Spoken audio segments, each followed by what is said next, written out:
at this point, Stardew Valley, kind of like Animal Crossing's light. Yeah, kind of. A little less to it. Like, there's not as much room decorating thing. No, it's more farm decorating and. Yeah. I want to play the graveyard one. It's like a graveyard keeping. It's very like or it's very not Animal Crossing, the other one. But you gotta like build a graveyard.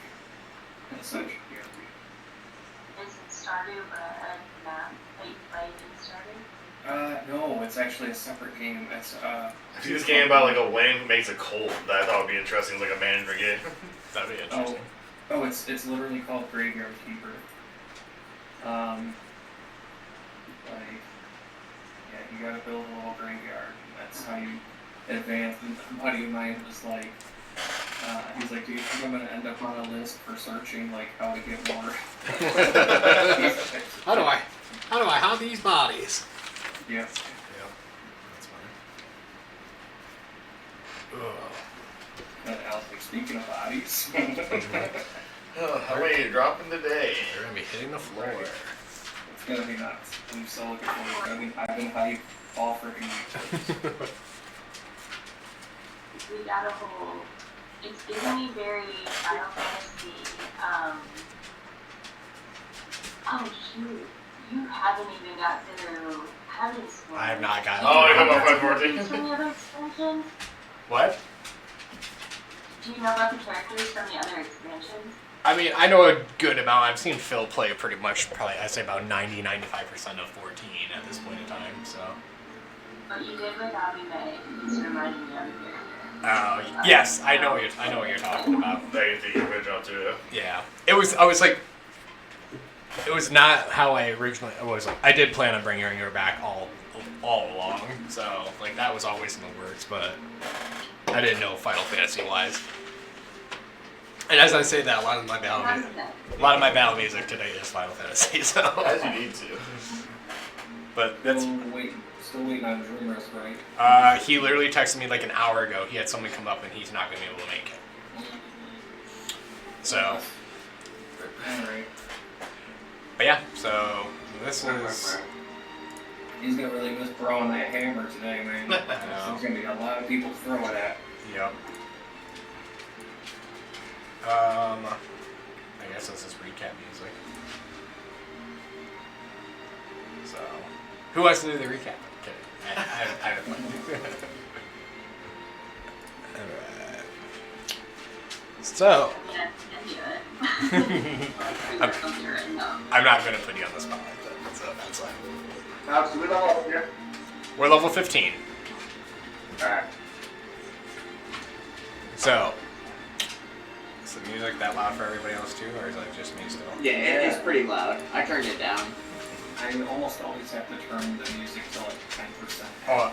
Because it's so overbearing. Yep, I always have it at like 10% too. So I love audio, like mixing wise, because some of you guys are like, you're good, some of you are peaking a little bit higher, and then like my PC volume's at like 12% at all times, because otherwise it'd be blasting on my speakers. So, anyways, I've hit record like 3 minutes ago, so we're good there. And I'm double recording now, so hopefully we have audio that works this time. But we are on... Huh? So you'll catch all my dad jokes. Yeah. So we are on session 91 on 10/23/22. Stepping through the portal that Brixen from the Isles of Garth opened for you. To attend the meeting of the 7 champions of Gastren, elite bloodlines and chosen warriors and power holders to discuss the matters at hand. The loss of Kilstag in the Treaty of the Seven and his newly appointed replacement of Von Schultz Karl Markmore. Once touching down in Ledvari Lee, the housing riverside town that surrounds the Tree of Life, next to a small tower with a stone bridge that leads to the base of the roots of the Tree of Life of this wonderfully beautiful massive canopy that overfills the sky of the jungles and the thick forest and the riversides with their waterfalls. You stand there, fixated on this wonderful land. Felix, tells you basically follow him. So you follow this, sorry, not Felix, Brixen, your Felix friend. Following this Felix friend to the Temple of Rune Lake base of the tree, you are greeted by spirit creatures named Twin and Unley. Looking you all over and questioning who the champions of the group are, you learn that the meeting hasn't started yet and they are still waiting on everybody to arrive. Being able to pick a guard, one individual guard per champion, Temin picks Drumrus as his right-hand man, and the Emperor takes Avamera as she has to be a part of this. Blocker tries to start healing Grok, but is basically shut down right then and there and brought to a small chamber on the side of the tree where there's the pool of healing where you can finish the spell to bring Grok back. Atlas, Kavar, and Vel, not getting access to the meeting, decide to check out town and get some ale. Within minutes of seeing folks and attempting a pickpocket that goes wrong, all three of them rush to the Walling Barbarian Tavern for cover. Within the tavern, a furbog, tabaxi, and hooded figure stand out from the rest of everybody as their conversation is kept to a brave whisper. You guys begin drinking, and Kamara learns how to play a game of mushrooms and pawns with two gnomes named Tran and Lele. After some gambling, the hooded figure goes up to the bar and starts talking to Vel. Where his pale skin can be seen with a bright orange and red beard, the first quake hits. The ground begins shaking throughout the lands. It is a small tremor, but enough for everybody to notice. The man starts laughing. At the Council of the Seven, familiar faces are seen representing the Titans of the Seven. Helgos has Prince Gillian Bronte, the professor that you guys met, and his sister Queen of Draven, Kenneth Bronte, both representing Helgos. For Killins, it's the Earth Titan, it's the Orc Unka, and the Halfling Silk from the Valiant. Old friends as in Hephaestus and Naluma show up to greet you all and to stand in for Akvestal, the Fire Phoenix. Blaka shows up a little later with Grok, and looking a little tired and lost as he is. He's been dead for a while, you guys, so good job there. But Grok is back in full turtle mode. The last to show up in representing Von Schultz, after catching up between your fellow friends, begins to slow down. The floor, as each one of you had, once you entered into this facility, lights basically glued to show you where you were heading. The floor starts glowing dark. A green-haired halfling walks in with a slender-framed female Asmar with ghostly skin, blackened and purple hair. It is the one Amime Kane, the once dead sister of Avamera, and the one that claims the title of Queen of Ufari now. Right behind her follow in two blonde-haired winged elves, Thram and Asmuram, Kurorum, the late brothers of Skyrim. After a heated debate of what is the rightfully moral thing to do with the state of the Seven, a vote begins to take place. 4 votes for removing Von Schultz from the Seven, 2 votes to expand the Seven, and 1 vote to remove Rengenko from the Seven from Amime. As the votes come in, the ground begins shaking again. Rengenko, the Spirit Titan, appears from within the column in the middle and begins and states in an uproar, "She is here." The Elven brothers taunt the Titan and get blasted back.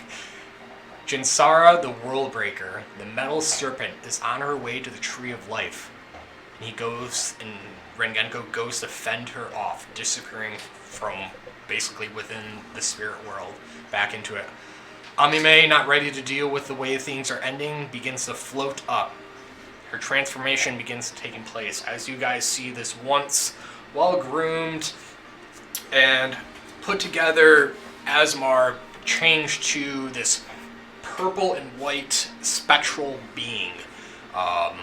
This full-fronted witch begins swarming and swirling her hands around as the attack basically begins right then and there. So that is where we were starting today, is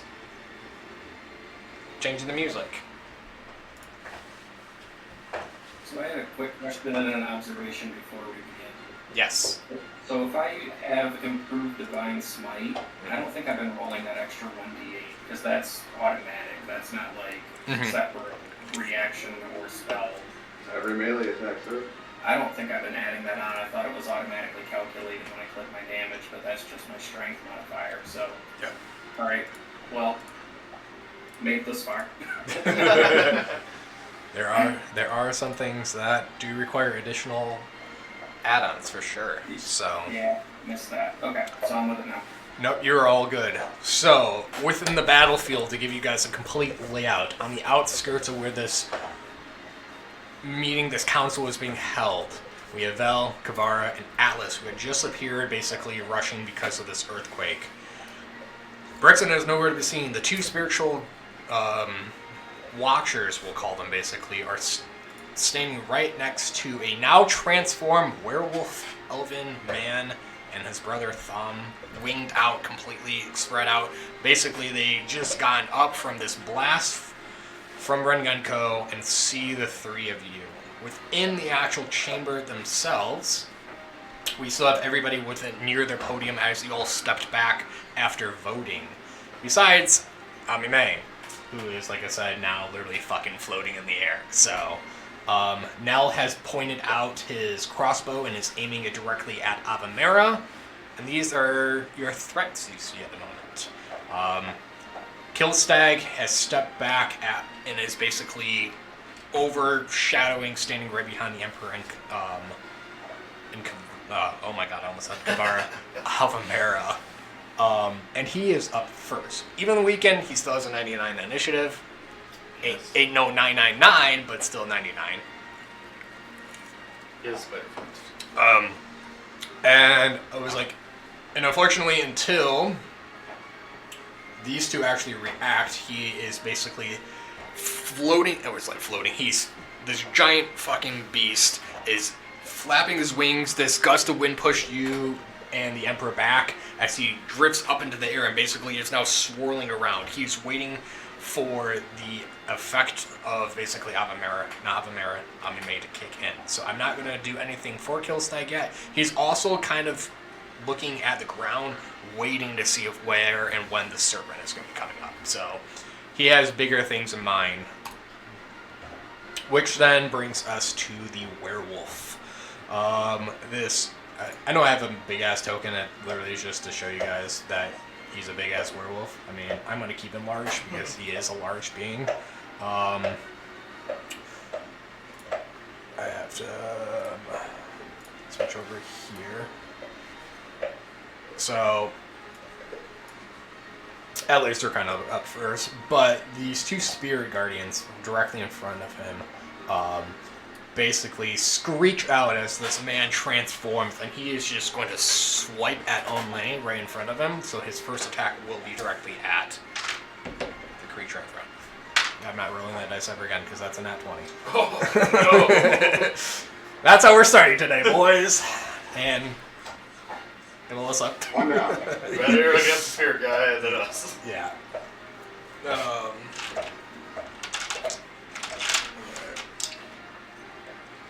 was unplaying and going that fast, but.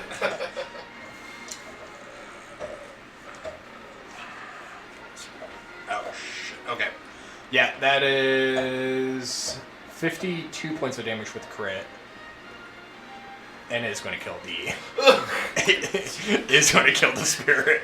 As basically he swipes, transforming, his claws glow with this purplish black shroud and swipes and hits the mask of the spirit. And as it does so, rips it apart, and the spectral form of the spirit in front of him dissipates. What the hell, man? You're in trouble. He is going to move up. Twin will get an attack of opportunity. That's going to hit.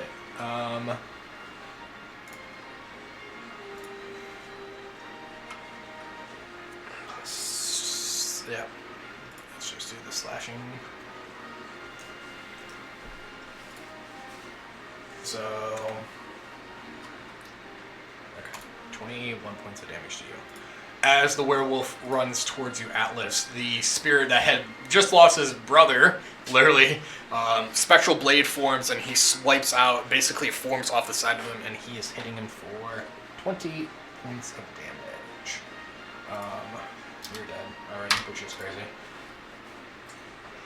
And where are you? Standing in front of you, this giant fucking werewolf. Thanks. He has one more claw and a bite attack coming at you. Okay. So, I switched dice and got another nat 20. yeah, Alex! I'm sorry. He's great for every attack. I'm gonna kill all of us. I know I'm gonna kill all of you guys. It's gonna be a short fight. It's not, but Well, thanks for showing up, everybody. yeah. I guess. 37 points of piercing damage. Say 37. Yeah. Sorry, slashing damage. Slashing. Yep, he didn't do the bite yet. Right, it wasn't over half an hour for you, so I His- said I don't. I was like, I'm only doing extremes today because my next roll was an at 1. So Okay, that's two nat 20s and at 1. So that's how we're starting, boys. Oh boy. Are you flipping a coin or rolling a die? I've rolled. That was the same d20 now, but this werewolf basically, as he slashes, comes up, giant claw mark just rips across the front of you, and as he attempts to bite down, you're able to just like gun in hand. I'm pretty sure at this point in time. Yeah. Yeah. I was just like, you basically fended up and put it right in its maw. Yeah. So. You just about turned your trench coat into a vest. Yep. My arm's still in the sleeves. I'm not wearing the trench coat. I'm not Tevin. All right. Ami May. Talking to. I don't really wear a trench coat. I wear like a suit type thing. Yeah, it is like a suit type thing. Fair. Ami May will fly into the middle, hovering very, like I said, I compared her to basically like a purple and white Scarlet Witch, if you guys want like a visual of how she's kind of like floating there. Agatha. Yeah, or Agatha, yeah. She is, where is it at? She is going to use 2 bewitching bolts. One is coming at Hephaestus, one is coming at her sister.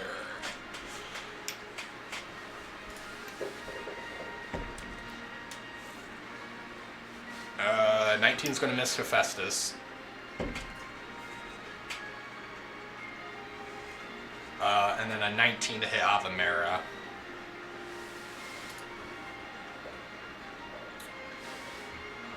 So, Avamera, a bewitching bolt is going to hit you. This arc lightning strike, basically, as she basically sparks out towards you and Hephaestus. I'm going to need a wisdom saving throw from you. She get +3. Yep. She does get the +3 being next to you. That's some hateful shit right there. Nope. Your own sister. Sister, yo. Oh. Yes. Cut that bitch. 21? 21 is a save exactly. So, you are not charmed by her bewitching bolt, but you're taking 23 points of lightning damage. Well, we don't know if the other dude got charmed or not, though. The attack missed Hephaestus. Hephaestus is This is the tank. yeah, his AC is Thank you, boy. his AC is a 23, so he's a hard boy to He hit. only takes characters you can never hit. That's his Yep. shtick. How many points was that again? 23. And we will end. Yes, we will end her right there to begin off. So, Vel, you are up. Atlas on deck. Emperor on deck. Okay. Are these like pillars right here? Are they like up in the air a little bit? These ones? Yes. Yep. So that is like a balcony that leads, like stairway. That would technically be like that one that you pointed at is probably about 10 feet up. It is a little bit higher than like this one. Those are This basically, one. that one's the same as that, so that's about 10 feet up. Okay. Well, 10 feet, still 10 feet. So, going to...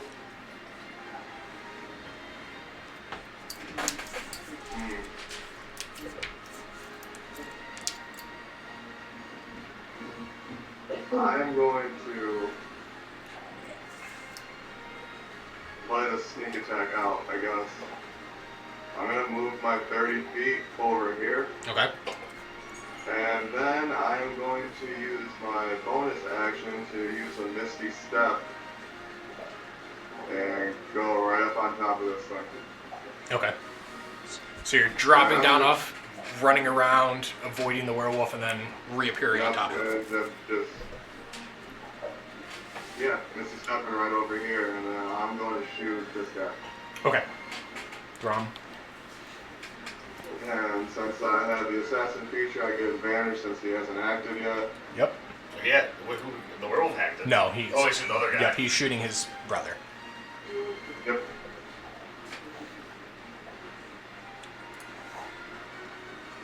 Elven accuracy, I get to reroll one of them.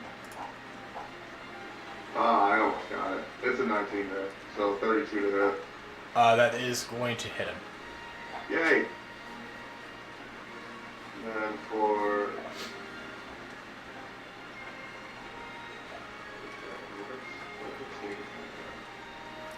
There it is.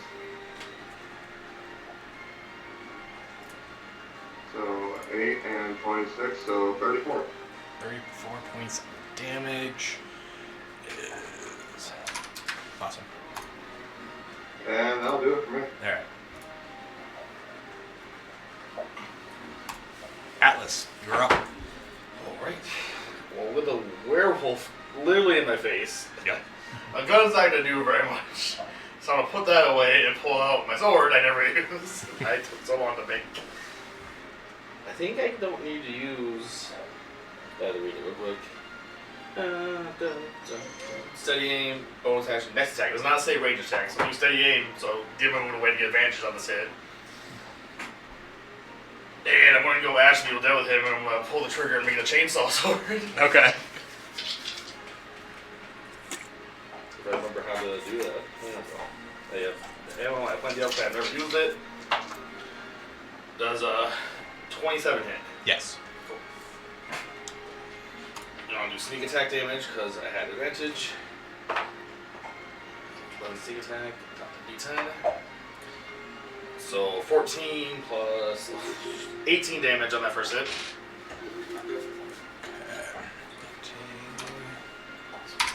Awesome. Yeah, I actually keep writing this down now.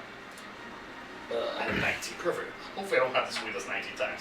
I'm going to keep swinging after attacks. I'm still swinging these together. I don't have to with anything fancy on them. That one misses, but it's a 12, so it doesn't blow up at least. Does a 25 hit? Yes. Cool. I really hope so. For 11 damage. Awesome. 2 good solid hits. I was like, chainsaw blade, right? Literally just ripping in its hide. It starts getting caught up on some of this like fur, and like at this point in time, as you like swing this through, and you're just cutting through the side of he's like you're getting like the front part of his arm. Taking his arm. Yeah. Some eventually. So the blood starts dripping down the side of his left arm as he's attempted to block majority of the blow and nothing fatal. Oh, that's all. As I'm done. That's what I have to do before I take my turn. All right. End of Atlas's turn. I am going to use one of Amime's legendary actions, and she is going to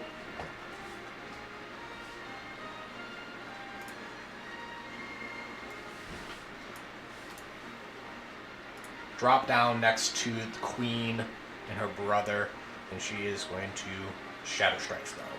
So I need some saves. Okay. Queen's gonna save, brother's gonna fail. And just keep getting in my way. Is that 65 feet? Looks like. Yeah, about 60 feet. Yeah. Okay, thank you. 55. As 55. Joel, I don't know if it's in your end, but you're like echoey. I don't know if it's like coming from you directly or if it's coming like from like someone like Alex or something like that, and it's like reverberating. So, anybody else getting that, or is it just Trav? I'm not hearing it. So he just started echoing. Well, that was both Chris and Joel talking right there. Oh, it was? Okay. Yeah. Yeah. Okay, never mind. I can hear it. It's coming from Travis' mic. Well, now I'm. Oh, yeah, now it's up in Now it's definitely echoing. I keep talking, Joel. You muted himself. Check it. Yeah, we don't hear it after Travis mutes, so it's Travis's mic, I think. Yeah. Fuck you, Travis. No, I muted myself and I was still hearing it. Oh, well. Echoey. No one else heard of that. Yeah. Last time that happened to me, I disconnected the call, reconnected, and it was just Yeah, let me do that really fast. Yeah. So I hear we going anytime soon. Yeah. Either way, though, the queen and her brother are getting attacked right now. As Avamera... Sorry. Jesus Christ. I mean, I hated that I made her... different starting sounds. I know. Basically, she's flying over, and as she does, these shadow-like spikes begin to just, like, fly out underneath her, and these dark shadows begin to just crawl the ground, and as it does so, it starts eroding the stone. And the queen is basically able to step back and, like, force palms the ground and hits the rock to start some of the shadows before it starts crawling up her arms. Her brother is too late to react, and they both are taking some form of damage as the brother and queen get hit. So, queen and brother. Okay. That was her legendary action, though. So, Atlas's end of turn. We go to the Emperor with Avamera on deck. For the sake of flair, does it actually look bright and sunny out like it currently is? Yes. Yep. Okay. I was like, it is mid-afternoon for sure. So the suns are high in the sky. Okay. The Emperor leans over to Avamera and says, "Stand close to me. I know this is a grudge, but let's play it smart. Don't come to us." And then I look up to the sky. That's a bright sunny day, and I seem to wipe it across, and it becomes a moonlit sky. And I'm going to cast Moonbeam at 4th level. Awesome. Avamera's system. Okay. You said 4th level. As a con save of 16. Okay. Joel, say something again so I can like test. Yep. Oh, looks good. Yeah, weird. I don't know what the fuck that was. Yeah, I had a weird glitch like that a couple weeks ago. I'm casting Moonbeam at 4th level, Trav, on Avamera's sister. Con save is a 20, not nat. So. Nice. Okay, so she takes half damage, but it's still 40%. Yep.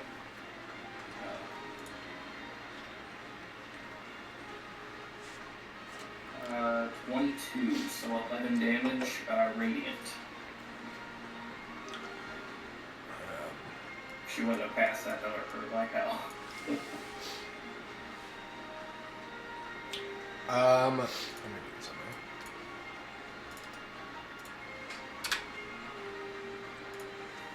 Okay.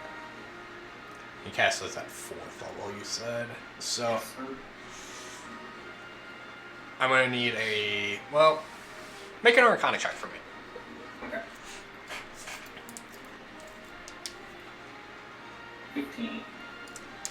15. I will tell you this.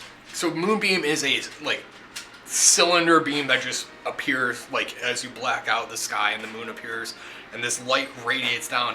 As it hits Amime, and she's still floating above she's about 15 feet above the prince and queen of Draven right now. This moonbeam hits and almost reflects off the side. There is a barrier that wraps around her that's completely nullifies any form of damage with a 15. As it does so, I will tell you, on the glimpse corner of Amime's hip, you see a glowing, spiritual white and blue ball that is attached to the side of her hip.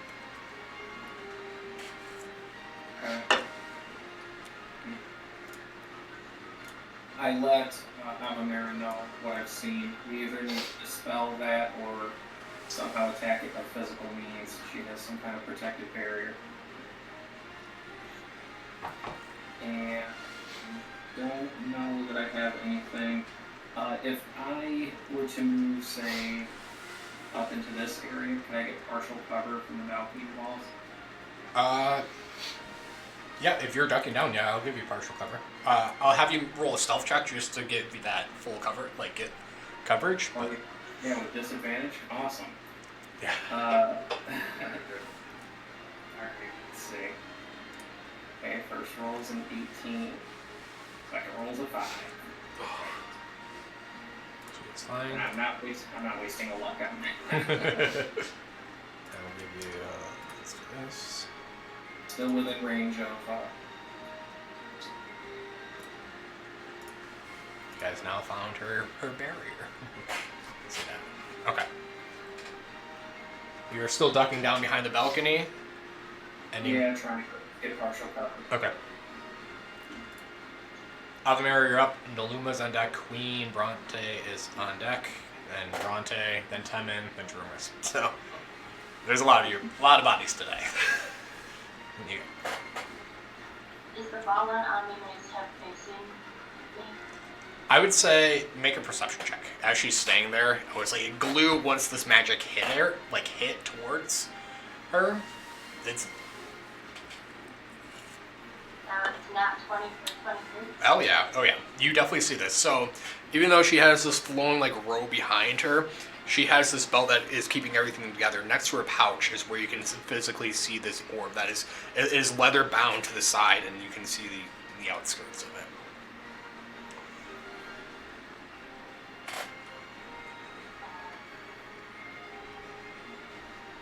Oh, is she considered? Is she still humanoid? Is she considered like evolved into a monster? She is still what is she considered? She's not a monster, I was gonna say, so she's not like fiend or anything like that. Like she hasn't like, You need a command. I will say she has a fey-like presence to her. How about that? You need command person to control her, or command monster to control her. There's two different spells. Yes, I know. Make our cop check.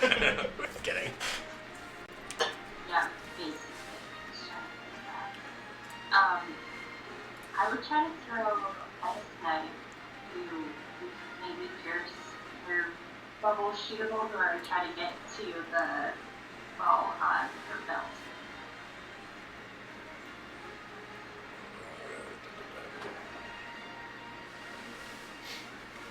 It's a spell. I don't know if we can break through the barrier. What level are you? Yeah. What level are you casting?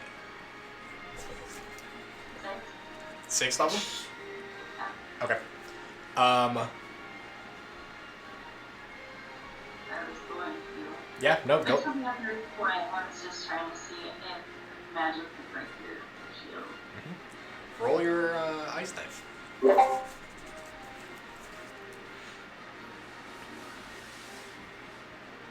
Ooh, that's not great anyway. That's a 12. You used your Yeah. bardic on your initiative, right? Before the fight started, I gave you bardic. You did have bardic inspiration that lasted for 10 minutes. I don't remember if you used it or not. I don't think she used it all. She didn't use it during the conversation at all. Well, if we should use it during initiative, I remember us talking about it again at like the end of the last session. I think it was initiative when she used it. I know I figured some people did to get that really high roll to start, but I wasn't sure. Just check. Yeah. I did hand out some DM inspiration last session too, I feel like. Yeah, it was one of those. Rocket. Yeah, 12 is going to miss, unfortunately. So it will, even being up like at the 6th level, I will tell you. Let's do an Arcana check. Well, hit or miss, it explodes and has a chance of hitting the people, the person nearby it. So. Yep. But she is up above the queen, and like Oh, so you. she's still higher. So I was like, you're not trying to hit the queen and stuff like that. Would you allow me to give her my last bardic as bonus action since she was right at I mean, you didn't use a bonus action. If you want to use a bardic inspiration, let's say we can retcon that, but it is still going to explode. I want an arcana check still from Avamera. Okay. Yeah, I want to see if it will hit. Yeah, I see. When I was intending, 18. 18. An 18 as this ice knife hits and still the barrier, as it hits the barrier and explodes out, it amplifies and there's just a little bit of sizzle that's like seems to have taken an effect if that attack would have gone through and broken through. So it wasn't a strong enough dagger, but it gives you enough notice that whatever level you casted that at is strong enough to break through. And Avamera will duck down behind the barrier beside Ember and say, I agree, we have to stay close. She's dangerous. Okay. Alright. Naluma. This is where I need to pull up.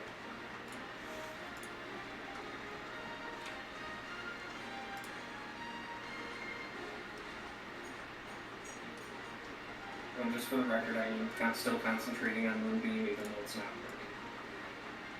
Not her anyway, so like I can move it. Naluma's going to rush up the top of the stairs right here, getting a little bit closer to Amime, and let's just do a. I mean, Naluma's pretty freaking smart, let's be honest. Man, that's what we're supposed to do.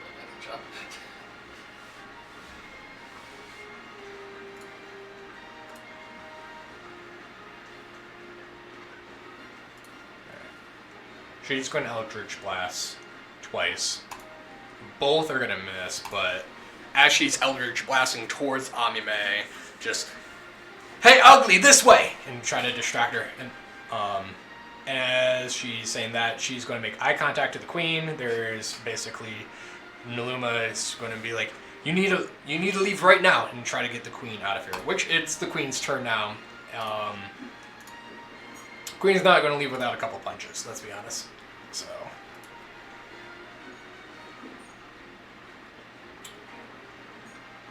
And a couple punches is not really the right word. She's going to Dragon's Breath.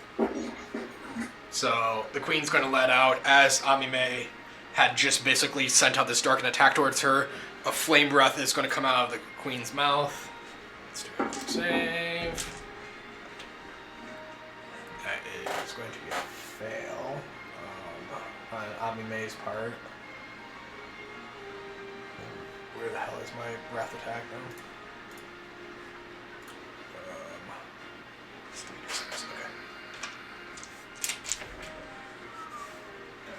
It's not the greatest damage, but this breath is going to hit Amime. It is a lightning breath that sparks out basically as it clouds out and hits Amime up in the air.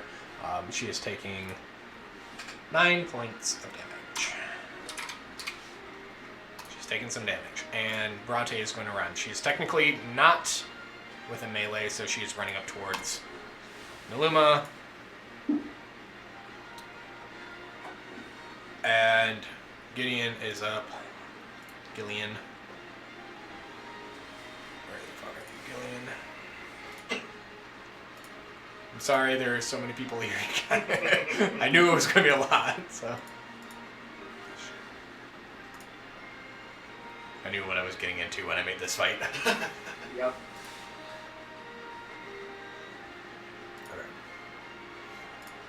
Okay. Gideon's going to Sunbeam, which is a 6th level spell, knowing what you've shown now. So, I need a con save from Amime.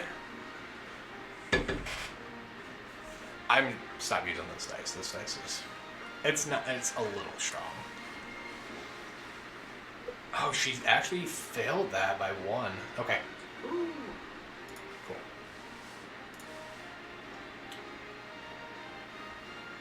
20 points of radiant damage towards Amime, which is hitting the shield. after I roll the see if the shield.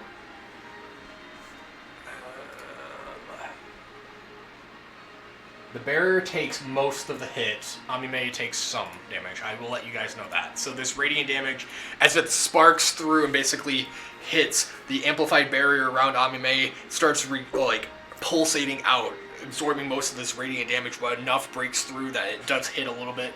Amime is taking some damage, and the barrier is taking the other part of the damage. So barrier is still up though.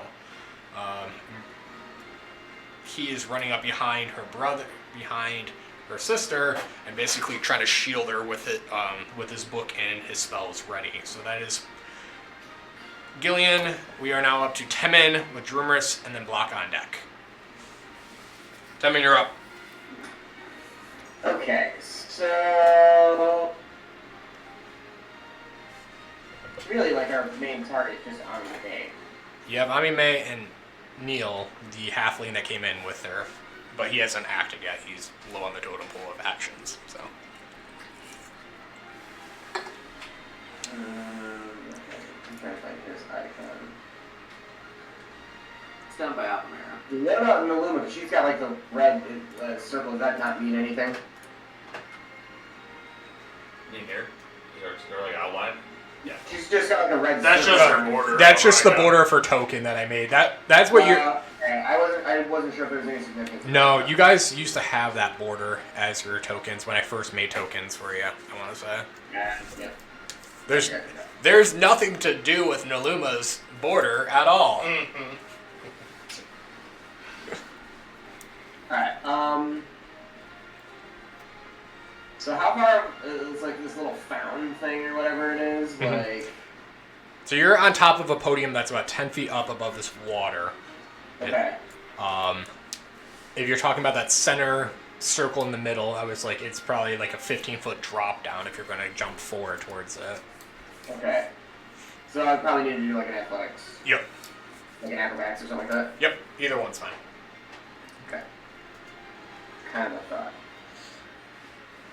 Because I want to like hardcore jump, and like if I have to do like a fucking roll, like basically what I want to do is I like want to jump, Parkour. like hit. Actually, no, that wouldn't make sense. But I wouldn't have the I wouldn't have the high ground anymore, and it would almost be impossible to see her. She is flying about 10 feet up, so she is equivalent to what that balcony height is right now. So, So I would be able to see her because she's flying. yes. Okay, then yeah, I will do that. I'll do an athletics check because I have proficiency in it. Because I get to do either one of them, right? Yep. Okay. So athletics check. Dirty 20 and a 19, so dirty 20. Yep. So I'm gonna jump to about here, and I'm gonna like land and like roll to this spot. And as I'm like rolling, I'm gonna like fucking like take shots. Okay. All fucking like Die Hardish. Mm-hmm. So let's fire off the spirit gun. Still have 3 shots, okay. First is gonna be a 21. 21 is a hit. And that will be for 8 force damage. Second shot is a 21. Yep. And that will be for 5 force damage. Third shot is a 18. 18 misses. Fucking bitch. Alright. And So then I'm just, like, as I'm getting done rolling and taking my shots, I'm like, you wanna fucking dance? Let's go. And then that'll be my turn. Spirit. It's not considered magic, right? It's a cantrip. Ooh, it is technically a cantrip, though. I was like, what is the spirit gun technically considered? It's Eldritch Blast. I know. I was just like, yeah. Level 0 magic technically. It is a level 0 magic type, though, is the thing. I will, since the barrier did take some damage already, we're gonna roll. I'm gonna have you roll me just a straight up spell attack. Basically, D20? yep, D20 plus an 8 is what your spell attack modifier is. So, you've already seen, I will say, everybody's pretty much, as I've explained, out now. This barrier has a magical force that's protecting it. Being Spear Gun is a cantrip, it technically would be nullified by this barrier. I'm letting you basically, since you know the knowledge of where to aim to amplify, and you're getting 2 shots in. So the first attack is going to pretty much do nothing, but the second attack, if you have enough charge on it, I'm giving you this kind of like effect right now to try to push through an aim to try to break. 21. A 21. Let me see what her. I'm just throwing Shooting the arrow shaft with another arrow, essentially. I should be playing fucking blackjack right now. 21 is exactly her DC for spell modifiers. So I will say the second attack will go through, doing 5 points of damage towards the barrier. As you are calling out, the first one hits, and as it hits, it amplifies and does that static shot for a second, and just enough pierces through that hits the side, does 5 points of damage, and shatters her orb of invulnerability. So her shield is dropped now. That'll be my turn, and I gotta go reprimand my dog real quick. Okay. Let me remove. He's destroying his life, but he shouldn't be destroyed. So she's technically not taking damage, but the shield's gone. So as the shield drops, we go to Droomrist, who's a little confused by who the hell this is. Wait. Don't know who you are, but you seem like foe to everybody else. You will taste my hammer. And he will throw his hammer like he normally does. So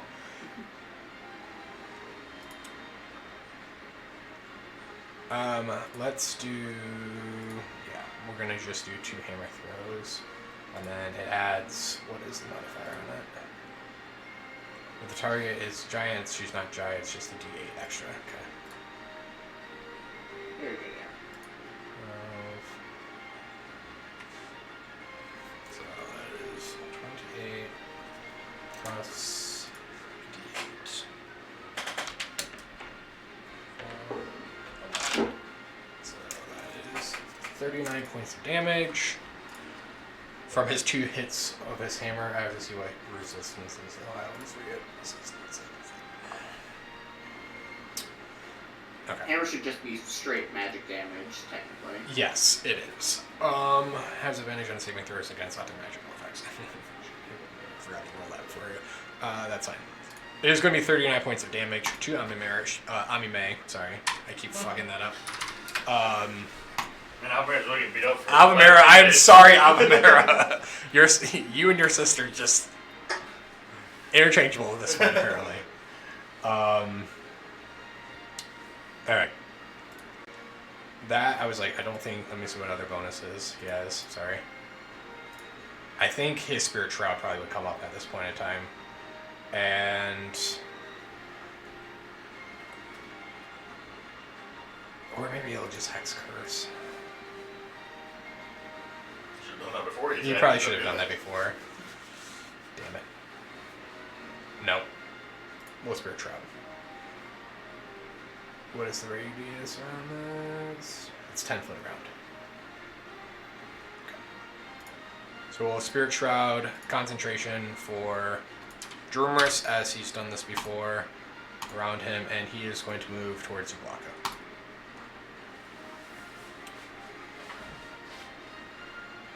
Before Blanca goes, though, I have some legendary actions to do here. You have caught the attention of Amime, their Temin, so you are going to have 2 Witch's Bolts coming at you. He is dealing with Stanley right now. He's dealing with Stanley right now. So I guess you're being murdered. Are you back? I'm right here. Is it an attack throw? No, is it a save? I don't remember. Okay. You have 2 Witch Bolts coming at you since you're trying to... Actually, let's do 1 at you and 1 at Gillian because he did try to, like, protect. So we will do... first one at Gillian. It's a 23 to hit Temin and a 24 to hit Gillian. So...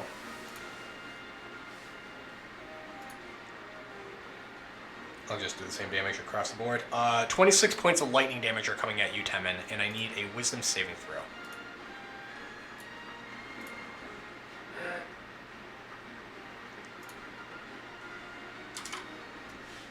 Oh, I'm proficient in those, so thank God. Regular counters. Yep, you got one. 25. 25. 25 is a save. You are not charmed by her witching bolt. So, that is her legendary action. We are at Blocka with Ram on deck, Silk, Unka, Kavara, Festus, Neil. All down the list. It's going to be a minute, so I'm trying to go as fast as I can, you guys. I'm sorry. I'm going to move right under her, and I'm going to flip the coin that Hephaestus gave me, and I'm going to enlarge myself. Okay. Now standing at 5 feet tall, right? I'm going to grapple. I'm going to make your token bigger just so I remember you. Alright, Ant-Man. Attack. Yeah, and then I'm grappling her. Okay. Alright. So, contested strength check. Yep.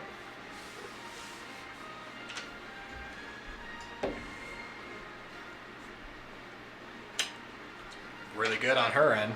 That's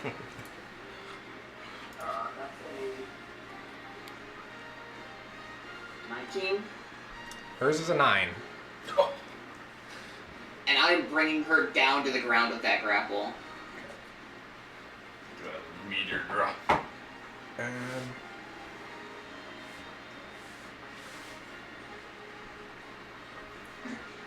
I'm going to use one of her legendary resistances.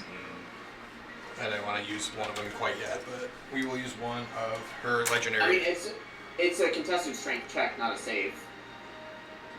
That's true. It's not a saving throw. I think it is the break grapple. I think it does tell you to make a saving throw if you win the grapple. Let me see. Let me pull it up. It's like your strength test or their strength save. Well, it's only breaking out of the grapple, not the It's breaking grapple. No, it's a strength or dex check. Oh, It says check. It's a contested ability check. Yep. Yep. So it's not a save, so she can't use a legendary resistance on a saving, because it's not a saving throw. So she is grappled. Which, let me make. Let's do this. I'm basically like straight up enlarging, grabbing her, just fucking pulling her to the ground. Okay. Large ass Blocka, who's already like 12 foot. I mean, you're already 7 foot tall, so adding like another 5 feet makes you like. It doubles your height, so Yeah. I'm like 14 feet tall. Yeah, you're a big boy right now.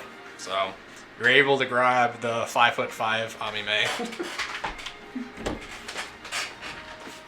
And she is grappled within your. And you're just pinning her down to the ground? Yep. Okay. She is pinned. Emperor shouts, "Get that orb off of her belt." That's all my. Okay. I know, we just shouted out just like a game plan straight. Yeah. Anyways, I started Eldritch Blasting. We go to Thrum. She's not flying anymore. She's not flying. I still have the wing motion. Let me drop this off of her. Where's the wing icon?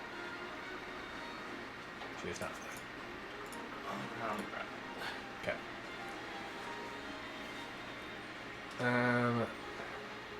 That would be long line. Each creature within long line.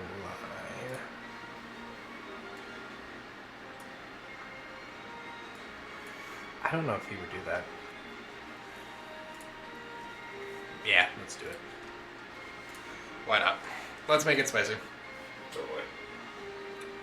Ram is a winged elf, even though, let me make sure. Not all, I was like, everybody gets to fly, you guys. So much of that's going in.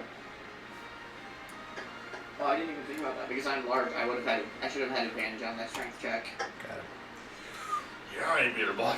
Val, Yeah. you're on top of that post. He is going to fly close enough. I'll give you attack of opportunity if you want it. Yay!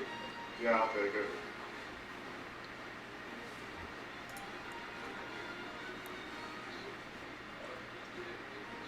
It's 19 to hit. Let me find his AC. That is a hit on him. All right, let's see what we get. 11 points of damage. Piercing damage. 11 points of piercing damage. As this elven, As he drops out. as he drops out. I hit the wrong button, my bad. Yeah, no, you're good. As Throm flies by, you're able to clip the side of his wing, and as he he's still up in the air. He's angled enough. What I'm trying to do is hit Atlas and Kavara, because that's what kind of monster I am. A radiant beam is going to be shooting across in a 60-foot line to hit both of you guys.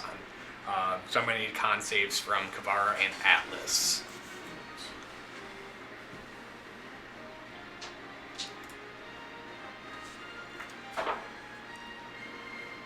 20 on that. 20 is going to save. So it'll be half damage, which is going to be 11 points of radiant damage. That's cocked for Kavara. That's a nat 20 for Kavara. So she is also only going to take 11 points of damage.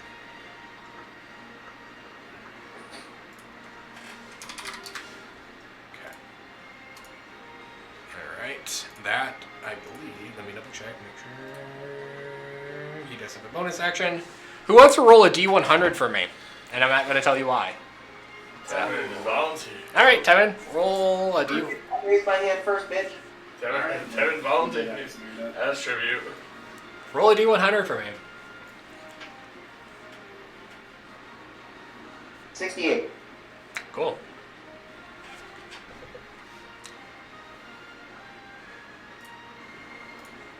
Can I find it? I Use. just want to say I learned my lesson from standing in the center of the field. I'm so glad you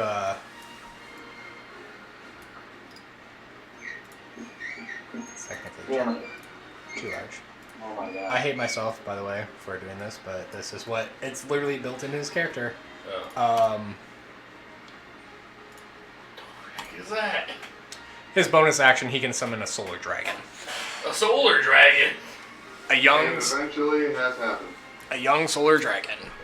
So there was 50% chance of him being summoned or not, and you summoned it. I directly blame Tevin for my art deaths. Motherfucker.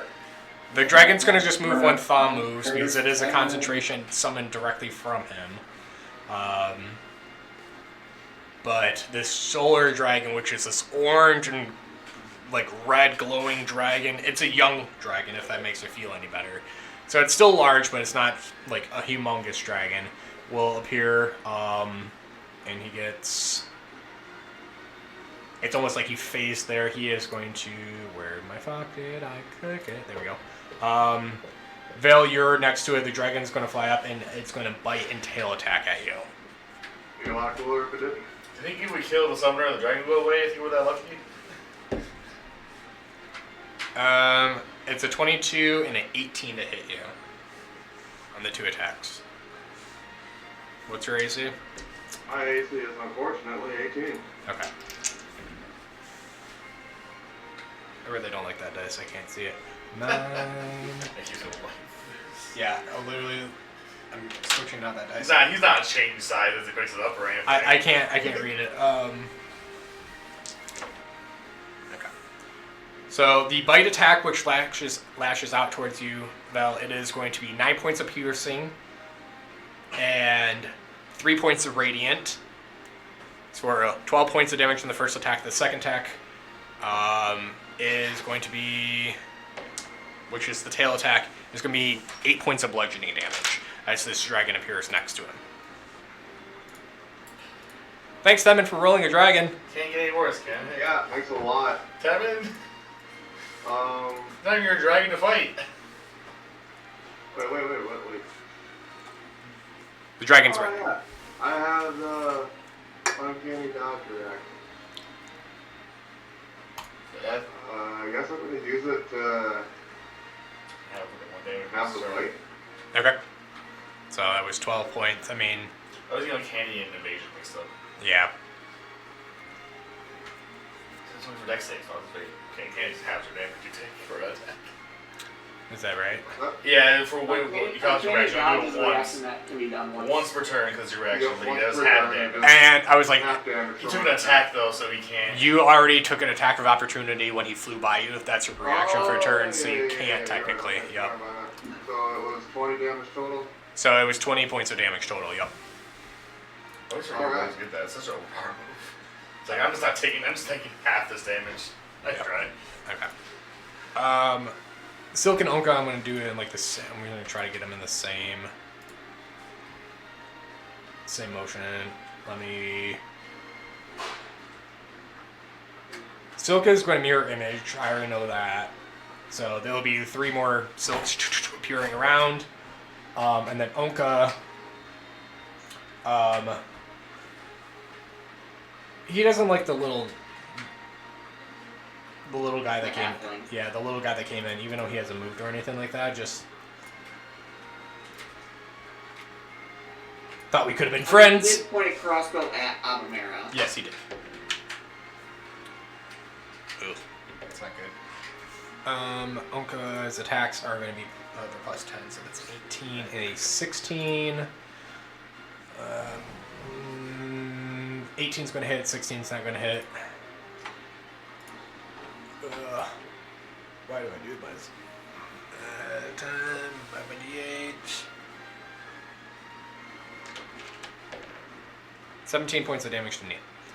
Okay. This is just crazy that there's 2 simultaneous but completely separate thralls taking. Oh, 100%. Kavara's up. Hephaestus, Neil, Twin, Grok. Okay. Kavara. Jesus Christ. You just have to tighten the more people fighting less people. I know. I want you to give you guys each of these guys' stats. That's what I should have done. Each of you guys should have been assigned a character. That would have been fun. Just give me Grok. Just send me Grok stuff right now. Grok has 21 HP. He's just be like turtling and running away.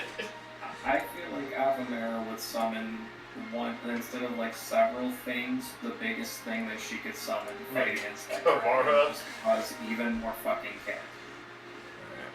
That's not something Kavara would do. Especially with a level gain, there's probably a new, not the metagame, but there's probably some new summon that she couldn't do before that she would just be like, hey, try this. Oh, we get some new spell slots. I haven't played through it, so I don't know what level they get new spell slots. No, that's not what I fucking wanted, damn it. I chew battle. Just to distract the dragon, that'd be great. Is that Grok stuff? If it actually links, but Uh, it's not linking right, is it? let me try the. It should be the D. I got Grok. I got it from the D&D Beyond link. Okay. So you get. I was like, I'll have you play for Grok. How much health is Grok currently at? He is 'Cause at. it's not on the sheet. That was 21. It is 21. Yep, you are correct. Okay. So you're a Grok for me. Like I said, well, actually, should have done this before, but.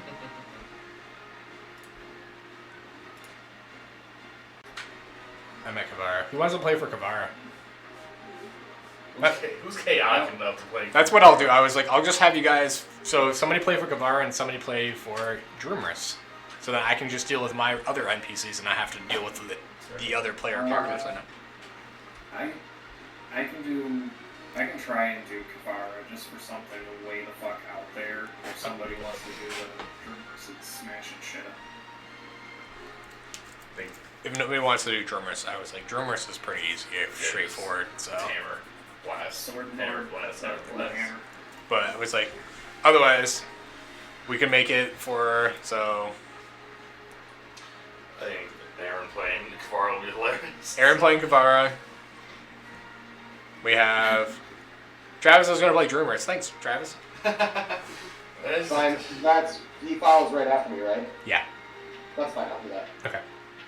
Kavara is up. Hephaestus is on deck. Do you want to play for Hephaestus, Melissa? Sure. Say everybody needs 2 turns, so this fight's gonna last forever. Yeah. So here. Let me activate. If I activate him, you guys should still be able to see him, right? Can you guys see him in deactivated characters right now? I mean, I see Rock. I still. I can't move Kavara, but I see her. Yes. Yeah. Let You me gotta view them so you can see their stuff on this. let me do. Let me make it so you can move her. Okay, you can move Kavara. Alright. I need the character sheet because I have no idea what they're capable of. I am gonna have her step back to a safer location though, so she can summon without being near that wolf. If you just scroll down there, campaign, you can see them. She's a grayed out character, but you can. Well, she's not grayed out. That would make any sense. Kamara, yeah. Just hit view. Yeah. Okay, hold on. Was that in D&D Beyond. or- Yep. D&D Beyond. If you go into the actual campaign, How do you get that cool meteor icon on her? What? and you can just you can just click on her and on her stuff to view. You should be able to go through her stuff that way. Where's my campaign menu? It's under sourcing.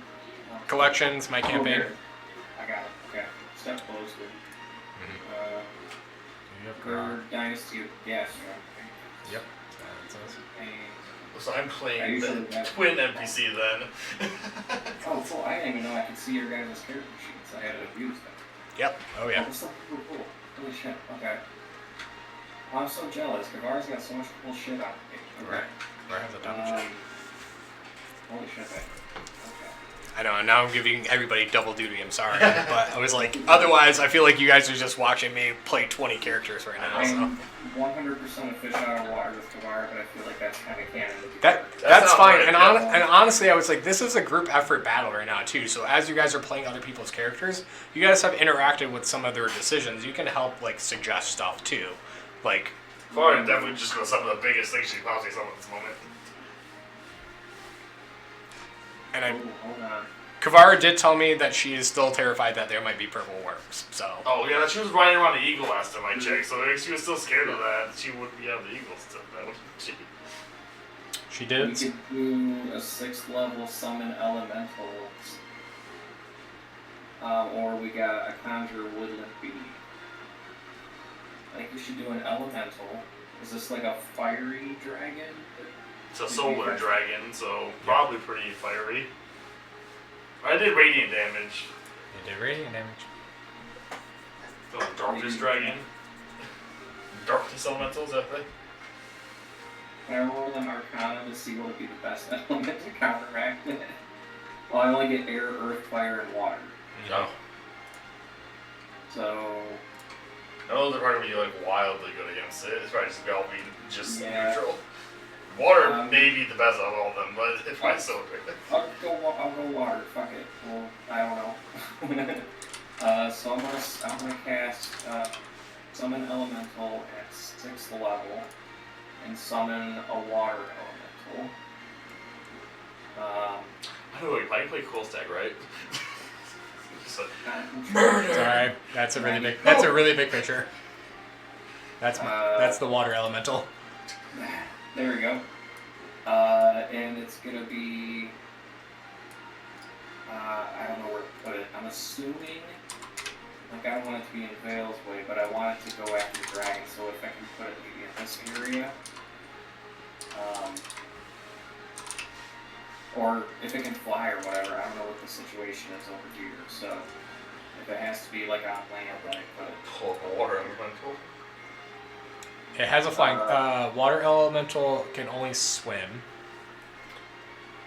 Air elemental has hovering or flying. So it depends on which one you actually do. Okay. Well, I don't know if I have to cast it at 6th level. When you cast it using a 5th level or higher, use the higher level wherever the spell's level appears in the stat block. But he's gonna say like its health is like 5 times level cast, it would do 6 instead of 5. Correct. Okay. So Yep. should I cast it at 5th level instead of 6th?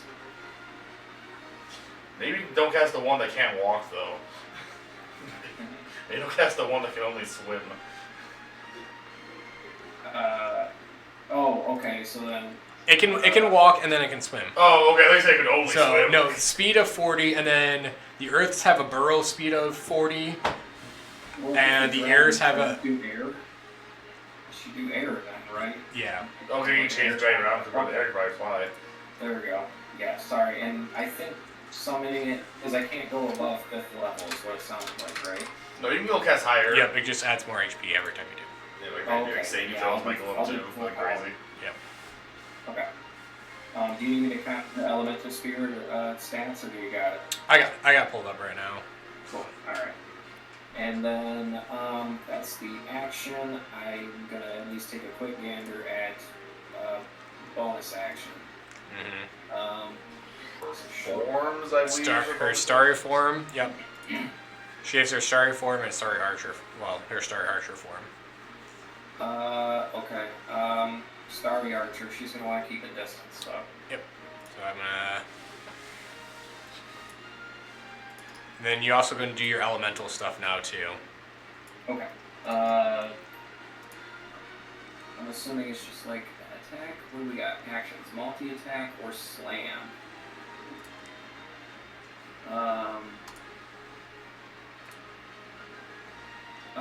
Let's just do multi-attack. The elemental makes a number of attacks equal to half the spell's level.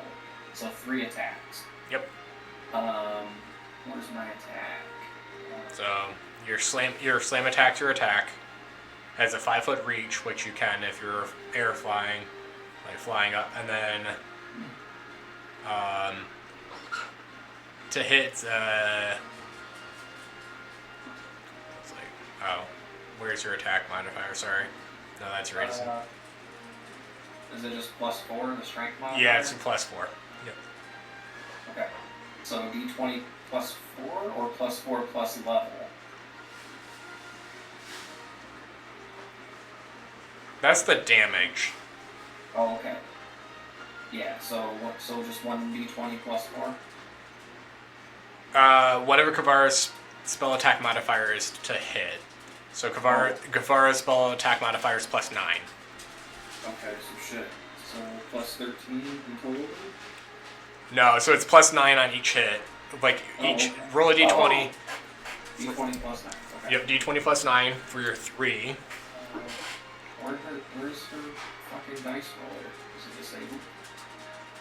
Oh yeah, you might have to roll on your page. I don't think you can use their dice on their Yeah. page. You don't have them. Okay, hold on.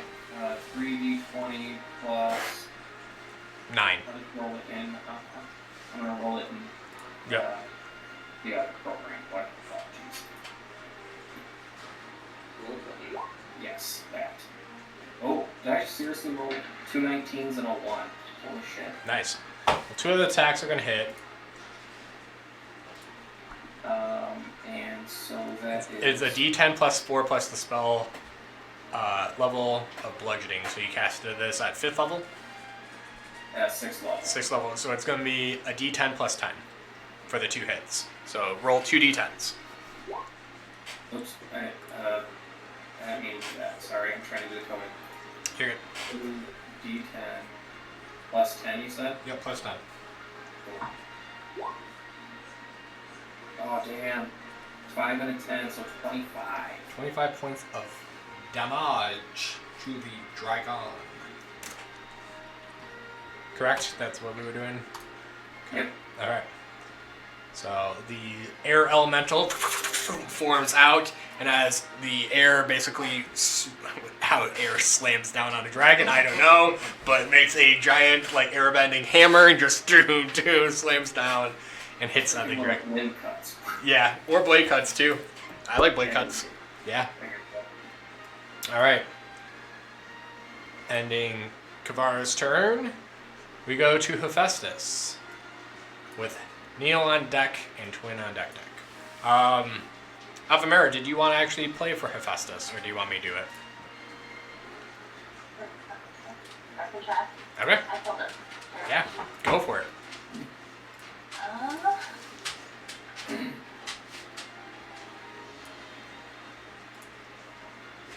map over. Oh, where? You should be able to move him too, so I... So, get this. And how fastest.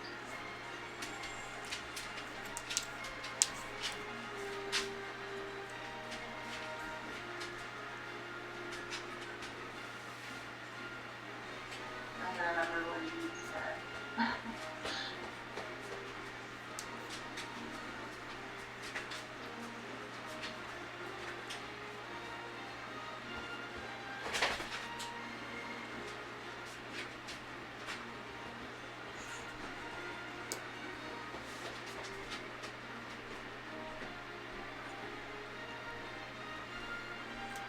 See, I'll be ready from there. She was technically pinned down on the ground from Blaka. Yep. So I don't know if you would have the greatest vision on her. I will have you roll a perception check for me.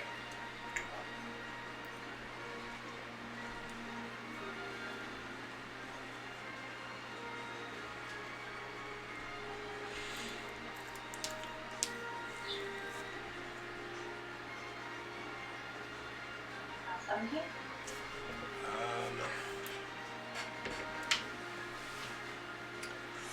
17. You can see even with Blaka holding her on the ground, pinned down, you can see the corner of her hair and right shoulder. So you have a slight visual on her.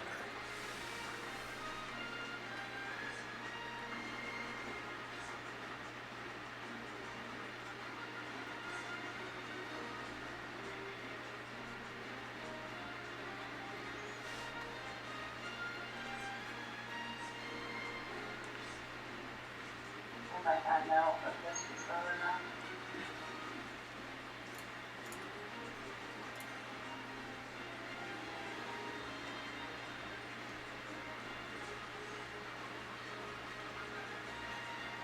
Walk over to it.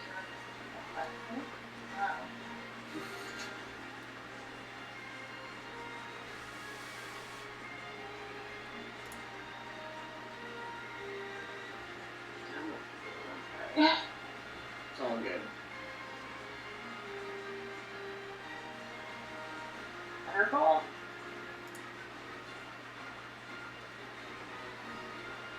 Purple fun.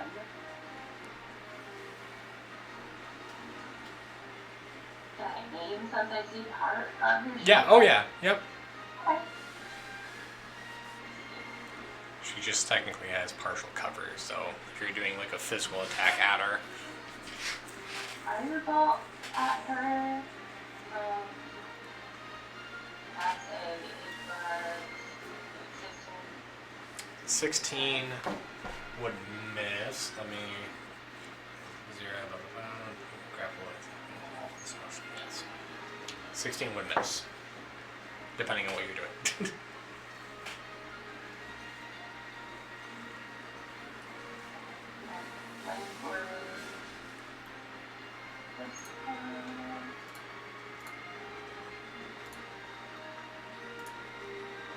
Too far. Is there a barrier where Hephaestus is standing to? Is there a barrier?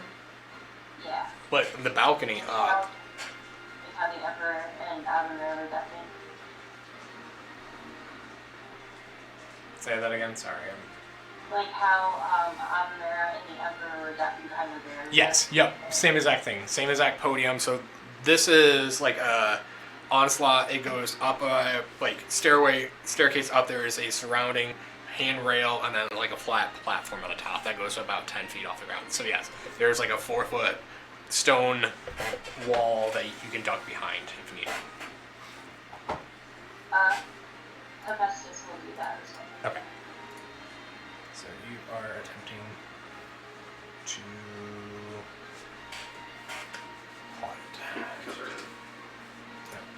roll a stealth check for me for Hephaestus.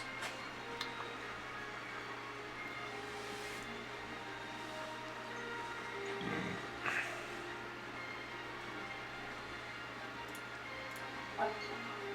22 is going to give him stealth. Oh, wait. Sorry. There's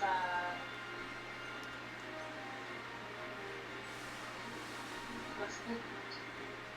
It has He has a disadvantage. disadvantage. He has disadvantage, His yeah. armor number? Yep, his armor does make him have disadvantage. Okay, let me roll it again.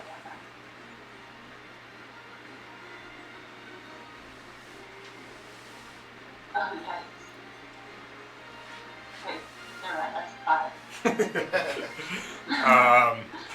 Hephaestus is a big body, sits down, and his head is like he's ducking, but like his head and shoulders are still like completely like a child trying to hide behind a rock and just is standing.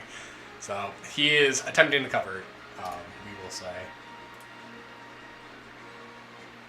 Alright.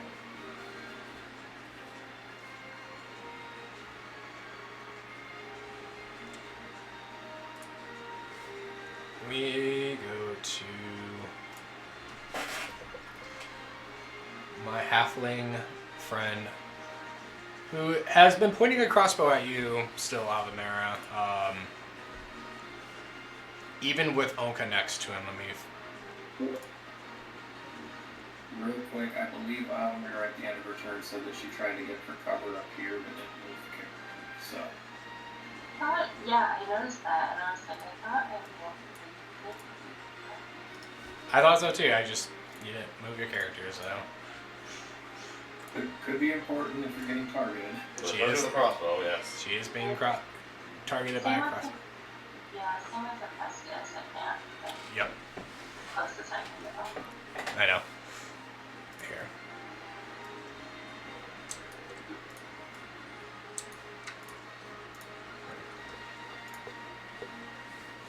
Alright.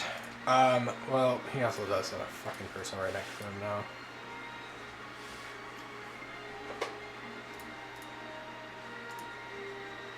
Neil is an angry, green-haired little halfling. Will kick in his rage at this point in time. And as he does so, his floofy hair basically is just going to like spaz out, kind of like my hair right now, honestly. Let's be real, it literally looks like my fucking hair. He is...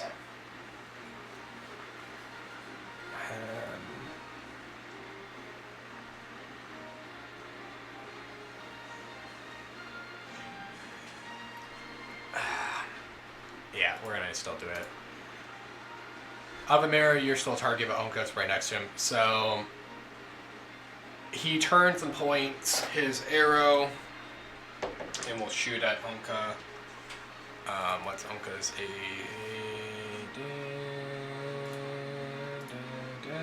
that's still going to hit with a 19. That literally is his AC.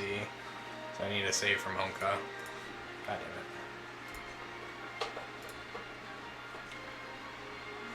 Onka. Oh, that's a 2. That's gonna fail. I already know that. Cool. I don't want to completely move him away, but Onka is getting with his sharp, with his rage and sharpshooter. Where's that? Nail used a banishing arrow and hit Onka. Great. That's what he was aiming at. Great. So it is still 2d6, and he is being banished. All that from. Yeah, me too. Okay, 11, 21 points of damage to Onka as Onka disappears. It's not a spell, it's probably no way to break concentration. It's probably just stuck outside the world for like an hour. So Onka kind of blips out, you guys.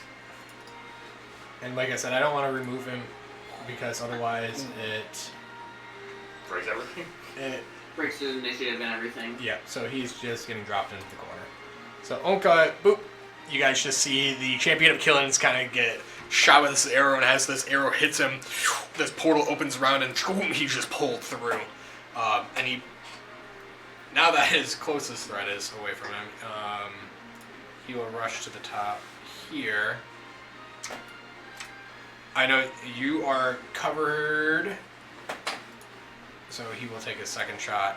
Disadvantage.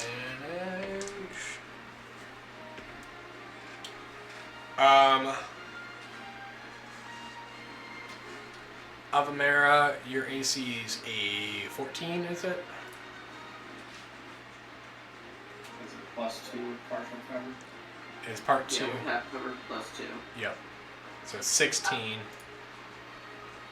His second shot is going to miss with a 15. So an arrow will shoot right over the covering and miss you, Avamera. So you're good there. He's already raged, that's his bonus action, so... Oh, wait. Oh, no, that's on damage, not to attack. If he would have hit, so that was technically 2 more damage to... Okay. Alright. That is the little halfling's turn. We go to Twin, who had his brother literally just fucking taken from him. Motherfucker! And he's going to attack the, he's not attacking. I lied. What am I saying? He's trying. He's trying his best, but this little guy only rolled a 3 on this attack, so... Let me see how many attacks he actually gets, though. That's the important part.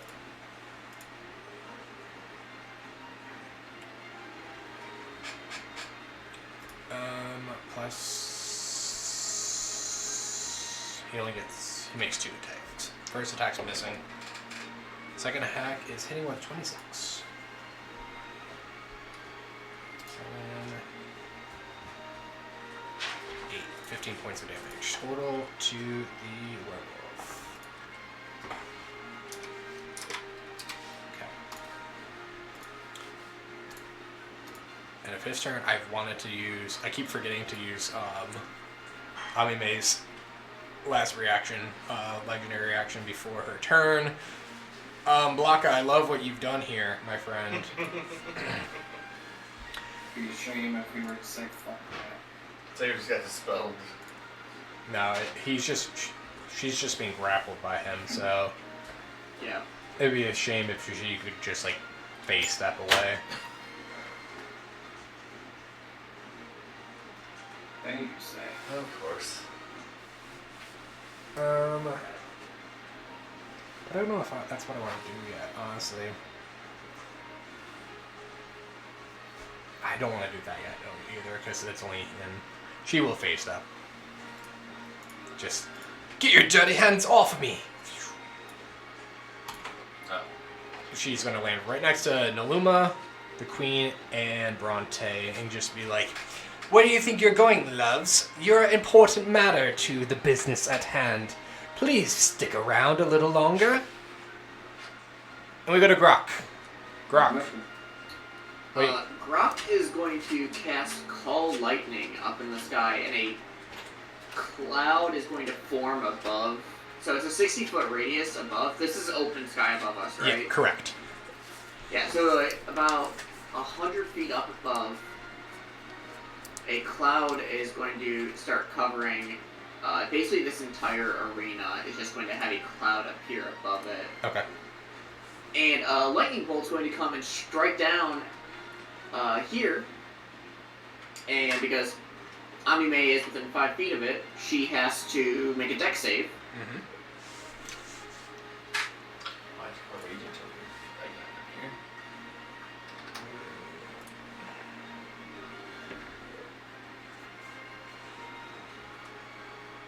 Against Grok's save with spell DC, which is a 17. Now I want to use one of my legendary resistance. Because that is a 5 I rolled. So that's going to be half damage. Yep. Oh wait, she has. It's a magic effect. She has advantage technically. It is. It's still a fail. Ha! Burn them away. So that will be 19 halved. 9. 19 lightning damage.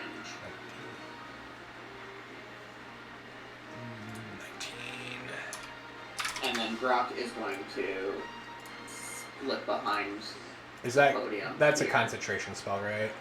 It is concentration, Okay. but he's going to slip behind the podium and kind of take. Well, actually, no, he'll take cover like behind the stairs here. Okay.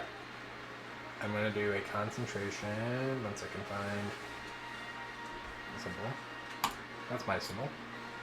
And then, And until that concentration breaks, he can do that each turn for up to 10 minutes. you said it's That lightning bolt.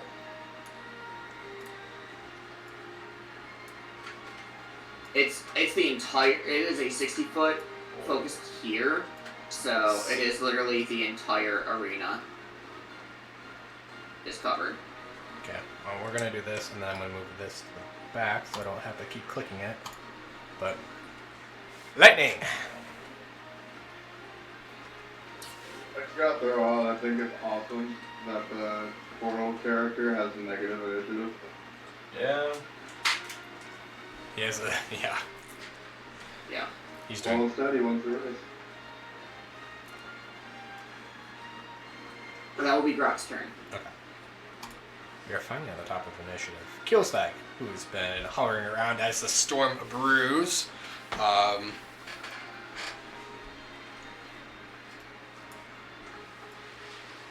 Flying this way. He's going to attack the dragon. He's double stag. I'm pretty sure. Actually, I don't think he can miss. All 5 of his attacks will hit the dragon. There's no way he can miss. So, but you guys even know there's a fight going on outside? You see the tank just disappeared. It's like, where is he going?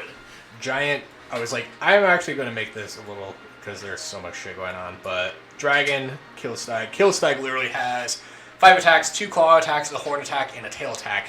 We're going to make one of those. Let's just do a strength. I'm pretty sure he's going to win because he's a fucking... Titan. That's actually really, really close. Titan is coming down, grabbing the back of this dragon. The dragon is a young dragon, so Keelstag's still monsters over this thing. This griffin basically comes down.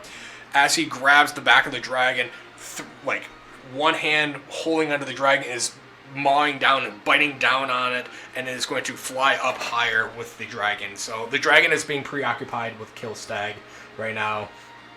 And Keelstag will, as he comes by Yuval, Atlas, and Kinvaran flies and just nullify my champions. They don't deserve the title as they've betrayed me. So you're being told by the Titan to nullify his own kind right now. Alright. I was gonna do it anyways. At least I won't get smoked. I'm gonna grab a drink because I have another fun thing happening in a second. Oh boy. Oh, it's the end of the round. Layer action or something. Actually, that was the start of the round. Oh, it was. Once I started. Anymore. Who's that?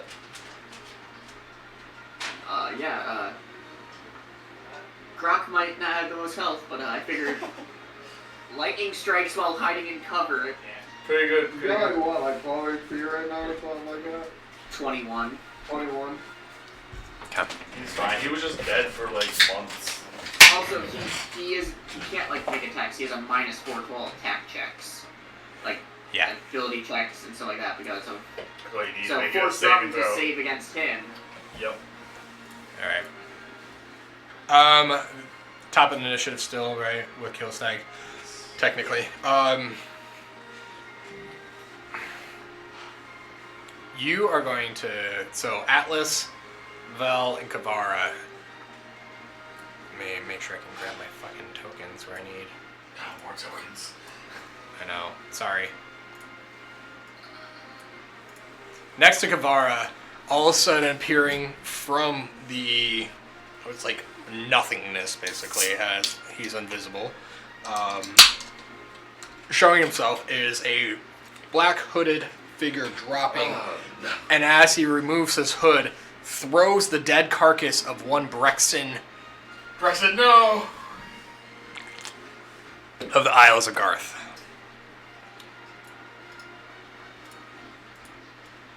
Literally, cat Dare.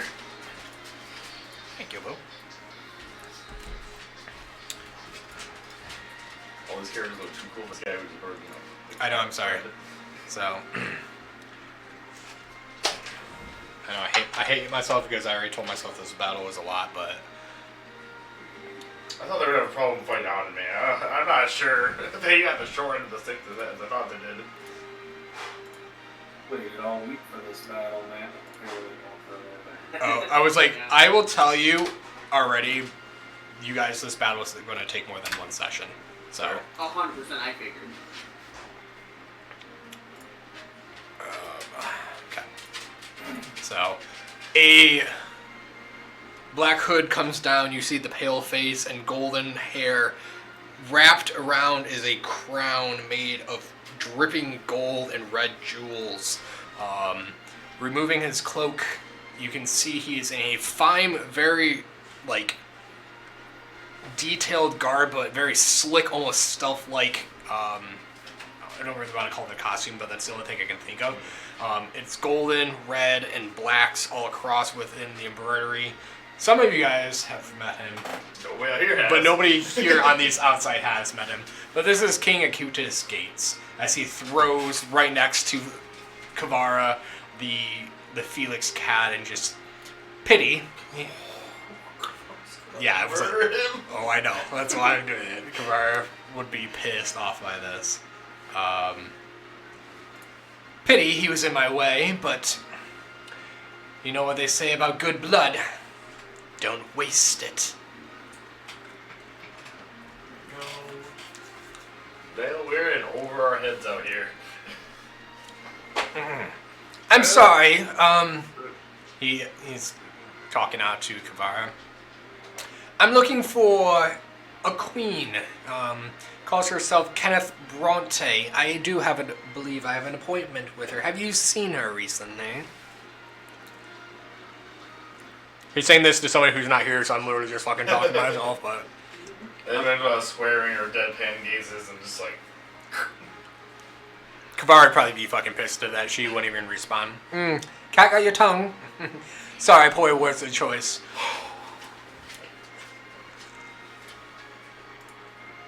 Anyways, he is now in initiative order. Let me make sure I'm at the...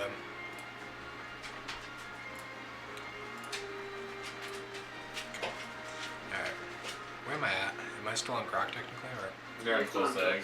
Okay, kill stag. All my people rolled really fucking high, by the way. Wow, so rare. Gates is enough, so it's important there. Werewolf boy. Yes.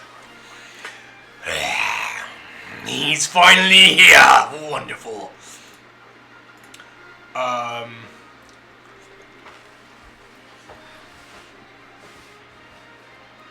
He still has his eye on you there, Atlas. Kind of fair. I just tried to cut his arm off. Mm-hmm. So, those are fucking hot as hell. We got some attacks from your way. Figured. He is a plus 10. My lowest roll was a 17. That 17 misses. Got 18. Okay, I had a 23, a 25, and a 17. So, first one, because what does he get? He gets one bite and 2 claw attacks. First one, so the bite's going to miss. Second, so he gets 2 claws. Which is actually the better of the two, so I mean, the bite's where you can get lycanthropy. Okay, the werewolf. I don't want to be werewolf, thanks. You don't want to be a werewolf? Not particularly. Okay. From the 2 claw attacks hitting you, it is going to be 27 points of slashing damage between the 2 attacks. Alright. Yikes. But basically, you're under this archway, and you're trying to, like, take whatever form of cover, and as he lashes out, he grabs, like, you're able to, like, pull back, but as you do, you get a claw straight across the torso, and a claw right across your back. This wolf means business. I am severely under bloody at the moment. The animal series.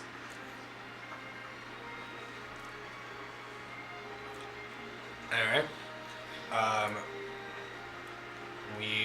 bonusing. King Gates is coming. Actually, no, let's not move him yet.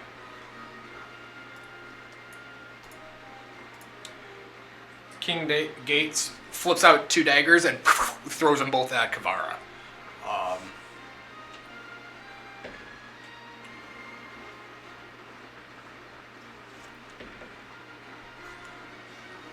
Kavara's AC is 16. Both attacks are going to hit with a 20 not nat and a 21.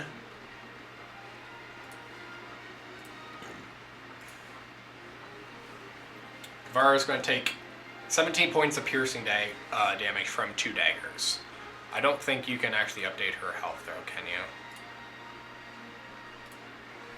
17. Yeah. So Kavara should be at 97 HP. Let me update that. So she's taking. Yeah, let me. Oops, plus 2. So she's at 97.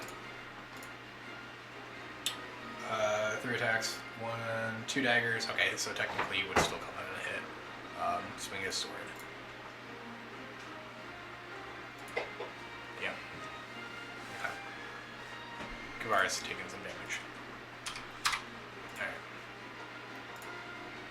Alright. As he throws his daggers, and this king confidently just throwing his daggers, as they hit Kavara and impale her, they basically poof out of her and reappear back in his hand. And as he's walking up, Kavara's looking a little startled. As he moves up towards her, his third attack on her is going to be a rapier, which will engage and cut the side of her, and she's kind of just in awe as she takes a total of 34 points of damage that turn. But that is King Gates. Abime is next to Niluma, Queen, and Prince. And she will just smile down as she had just, like I said, face stepped over here and looks over at Niluma and just, "You had so much promise, young darling, but get out of my way." And she is using her Shadow Strike again, and everything within 10 feet of her has to make the save. So, real quick. I forgot when someone ends their turn next to me, I can use my reaction Yes. to move back. Move your, yeah. I'm going to move back 10 feet. Okay, 10 feet. Perfect. Does Kavara, if I use the summon and it's a concentration, do I have to still do concentration on that summon? Yes, technically you do. Okay, and would I potentially lose that or that concentration if I hit? For Yeah. those 3 hits, Oh, you gotta roll. so you have to roll 3 times. Yep. Wow. You need to know the separate damages, though. I was like, Any above like Or 20, any the of them only one over- above 20 that's just 10 then. none of them were above 20. So you got past 10 3 times. You have to pass 10 3 times. Because half or 10, whoever's higher, but as long as it's above 20, Yep. it's like we need above 10. So, sorry again, it's a d20 plus what? It's a Constitution? con save. Yep. Yeah. Oh, a con save. Okay, what is, Kavara's a +1 for Okay. con. Unless you took a dragon form, but you do. back over here, d20 plus 1. That's a nat one. Yeah. Bye, Aerobattle. Yep.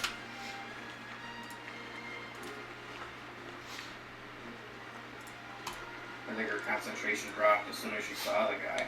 That's fair. Yeah, very much. That when the cat got thrown, yeah, she was like, oh no.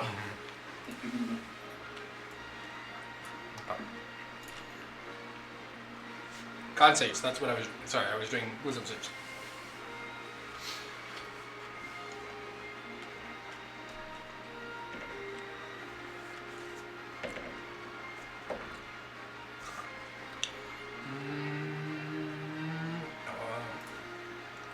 Avamera's the only one that saves. Sorry, not Avamera, Naluma's the only one that saves. I mean, you're just all over the place today. Avamera, you're just constantly here right now, I'm sorry.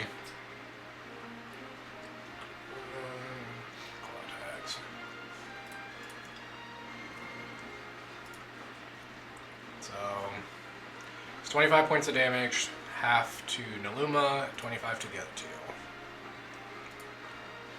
Prince Bronte is past bloodied, honestly. He is looking real rough. Queen Bronte is bloodied.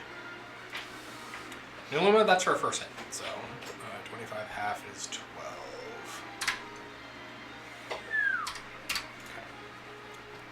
Okay. Alright. Yes. That's her action.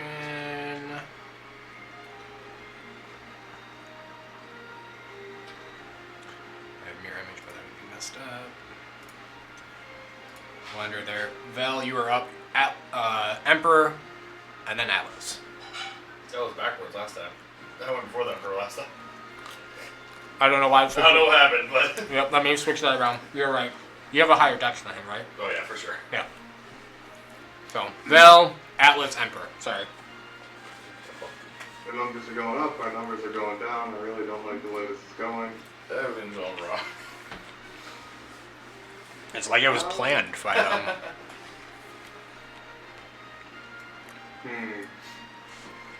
I guess I'm just gonna...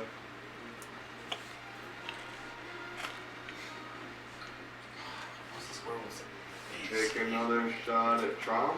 Okay. Yeah, I'll do that.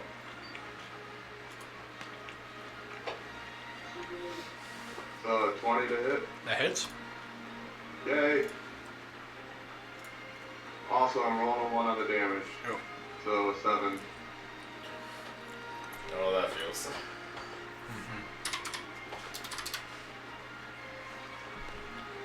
And then...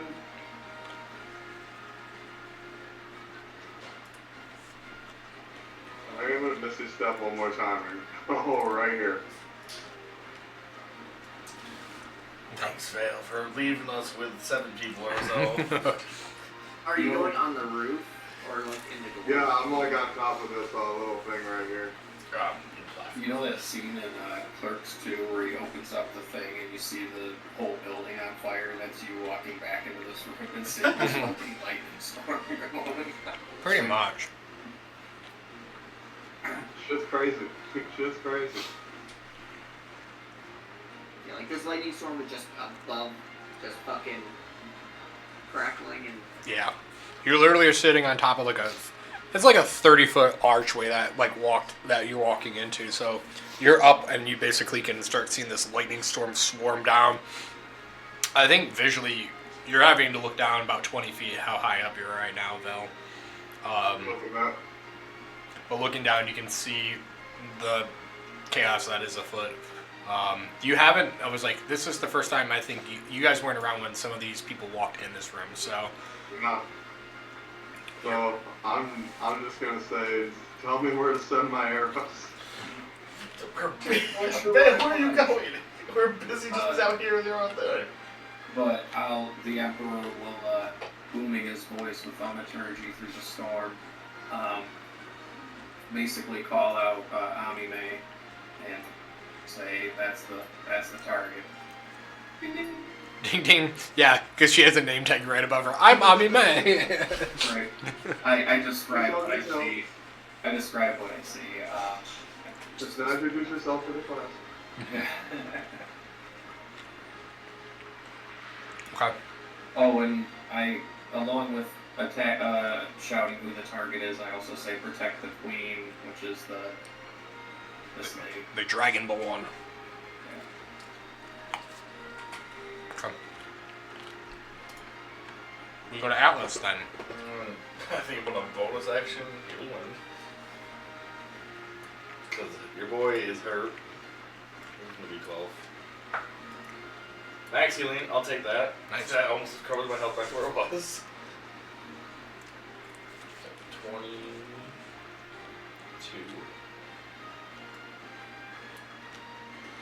Alright, it's time to put this wolf down. I'm gonna break out his roller and like quick fire off some shots to start with first 3. First I don't have advantage, I need that bonus action for that. It's 19 to hit. 19 hits. Perfect. Go roll my first 2 times. That's 24. That's gonna miss at 15. I'm sure. 15 misses. 2 shots.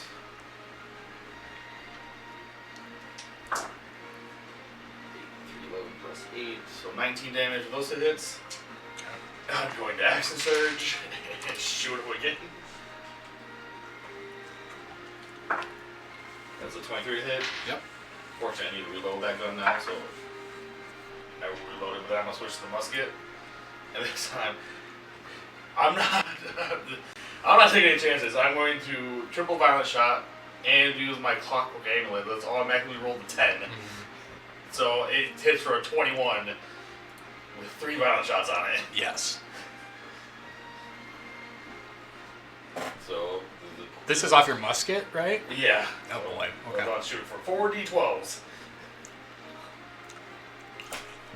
Give me some big damage on this boy. Shoot, I sure hope so. I'm rolling that. Pepper. Or no, yeah. 220 is a 4, 26 damage plus 4, so 30 damage on the last attack. 30 damage on the last. The werewolf is bloodied as he's peppered with these shots. I think it was like I had to shoot it 4 times, and I reload something like I throw it up like a cartridge in there, and then I pull the musket out. Boom! And it catch the result. It comes down loaded. Shot back. That's all I got, though. Alright, Emperor's up. Avamere on deck. Okay.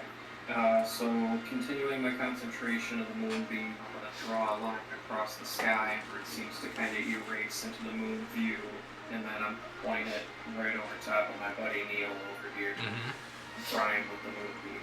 Okay. And that's I think you see 16. Yep, con 16. I'm pretty sure he's failing. Let me double check.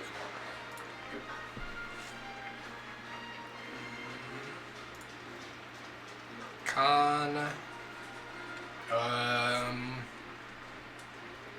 It's a 14 for his save, so he fails. Yeah, that's 4d10, baby. Alright.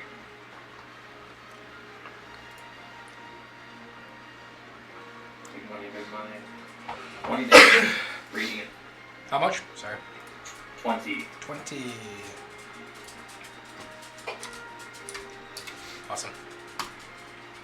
And as fun as it is holding on to Moonbeam for as long as physically possible, I'm going to let that spell dissolve.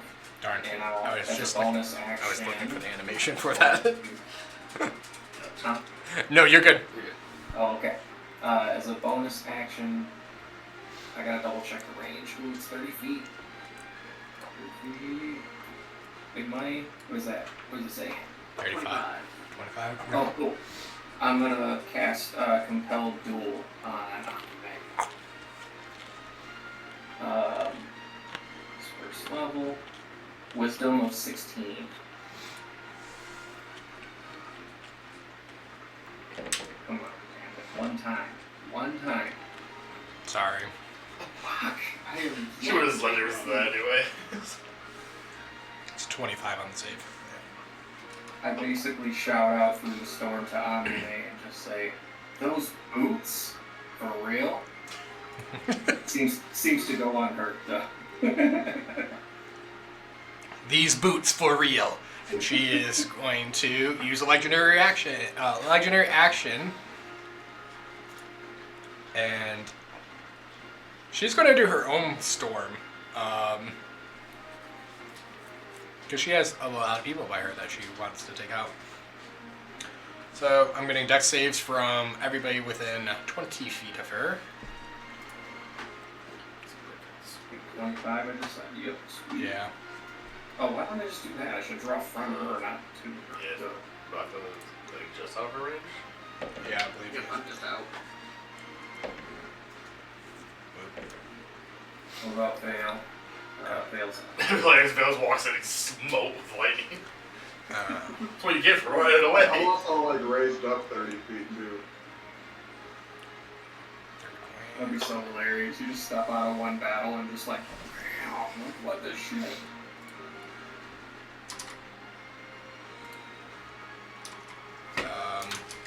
okay, that's not good. So her storm's a little different. She is doing Storm of Shattered Glass. Yikes. And basically within, like I said, glass starts swirling around her and just like starts spinning around these three, like literally the people right next to her. Naluma is bloodied as these shards are slashing across her face. Queen, let me see which one fell, because one of them fell.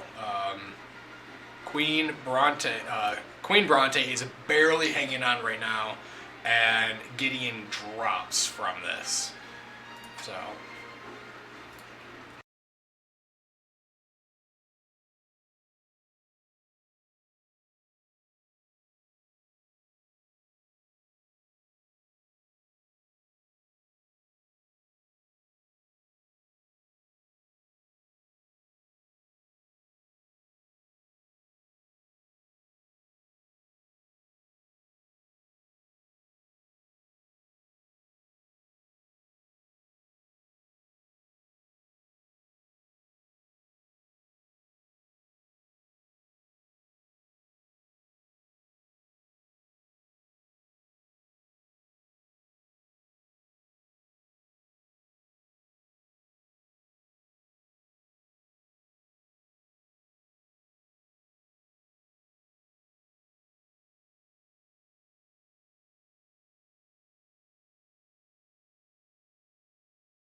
You smited with the 21 for sure. Are we working now? Lighting. There we go. Yes. Okay, that was fucking stupid.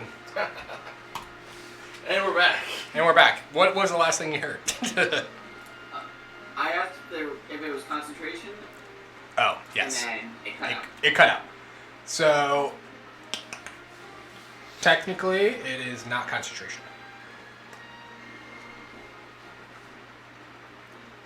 Is it like staying there, or was it like a one-time thing? It is a one-time thing. Okay.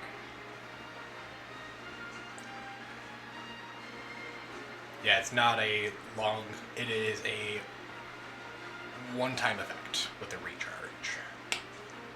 You don't know about the recharge, though. I didn't say that. Yep.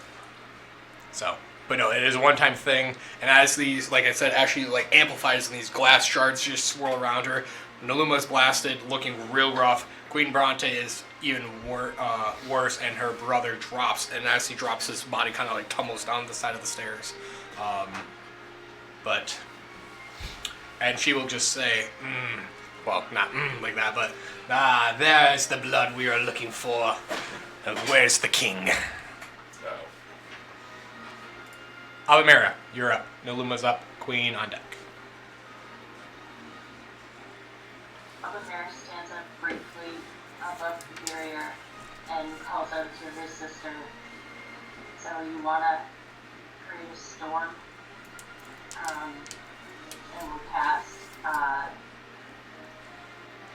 level clouded daggers. Hell yeah. Just Alamera. Or just... Now you're doing it.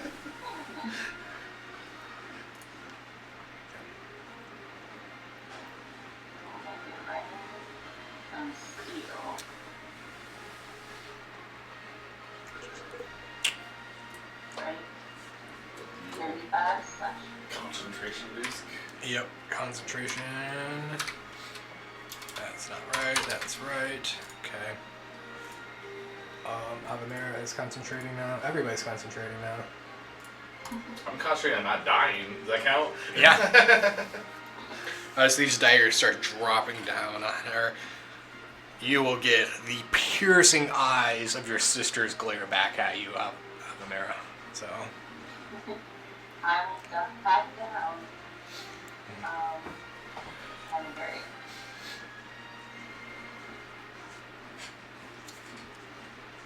Anything else?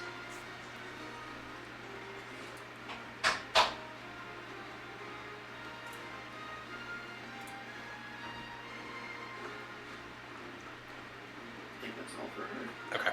Anything else, Melissa? Oh. Sorry. You're good. Nope, not what I want.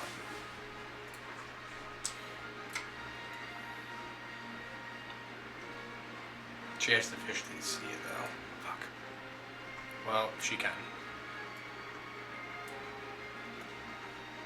Oh.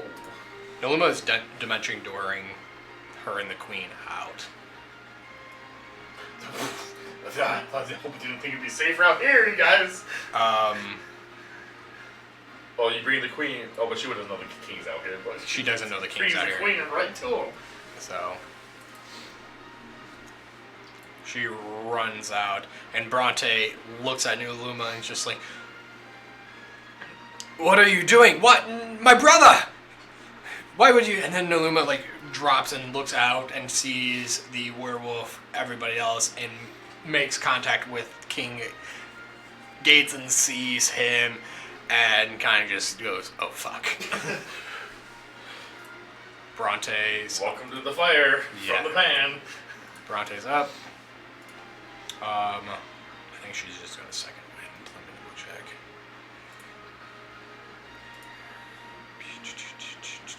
She will second wind.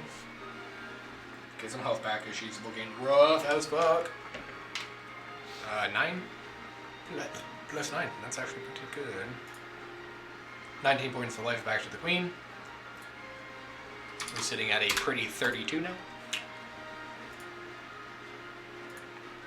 Just to give you guys some perspective of where she's at. And yeah, unfortunately, Queen Bronte is a fighter of close proportions and doesn't have anything else to really do at this point in time. So I'm going to end their 2 turns right there. You're rolling a death save for me. That's a fail. Oh no. Temin, you're up. Dreamer's on deck. So all the other carriers of the blessing die, and we'll just channel into the queen for supercharge.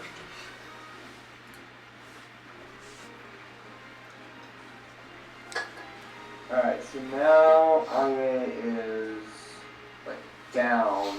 Oh, I wouldn't have a fight line on her, correct? She's higher than you. She's standing up, right?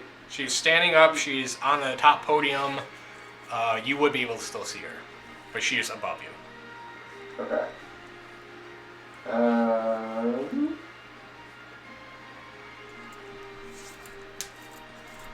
And then the Nell Yep. Hopkins guy is also behind me. Yep.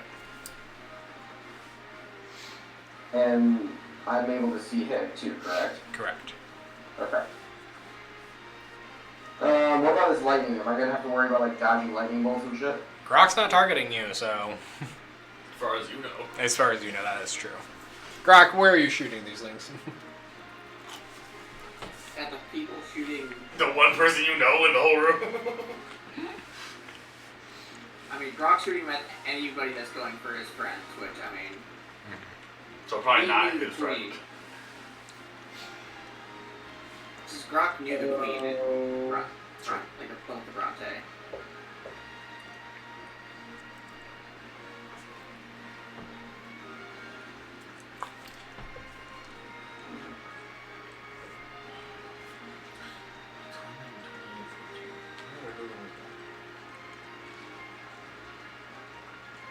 Well, I'm gonna like. So here's what I'm gonna do. I'm gonna like jump up to about here. So I have to do another athletics check, Yep. You're going back. Kumon's good. which will be easy for me. 'Cause Just don't do a nat 1. Keep saying it's easy, Tim, and see what happens. Nat 1. Nat 1. so I rolled a 12. Lame. Total? Yeah. Nat 1. No, you're able to make it. It's a little not as smooth as your first jump down, but As I'm making my move to like jump up there, I'm also gonna like yell to Droomus. I'm gonna say Droomus, the bitch, and then I'm gonna point that I've got him. You know.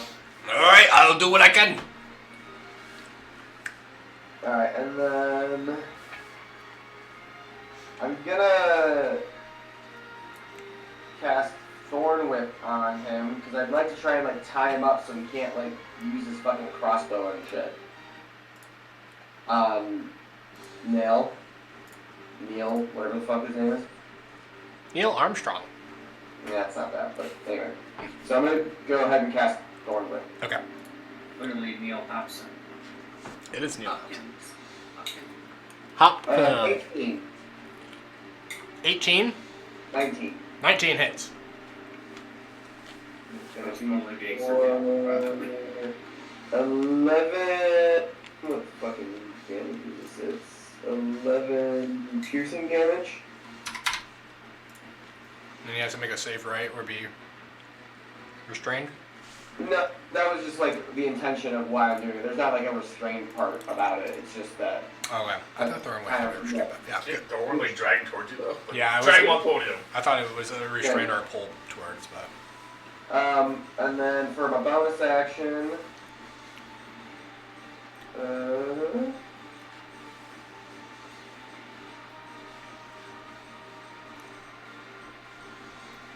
I'm going to cast a healing light on myself.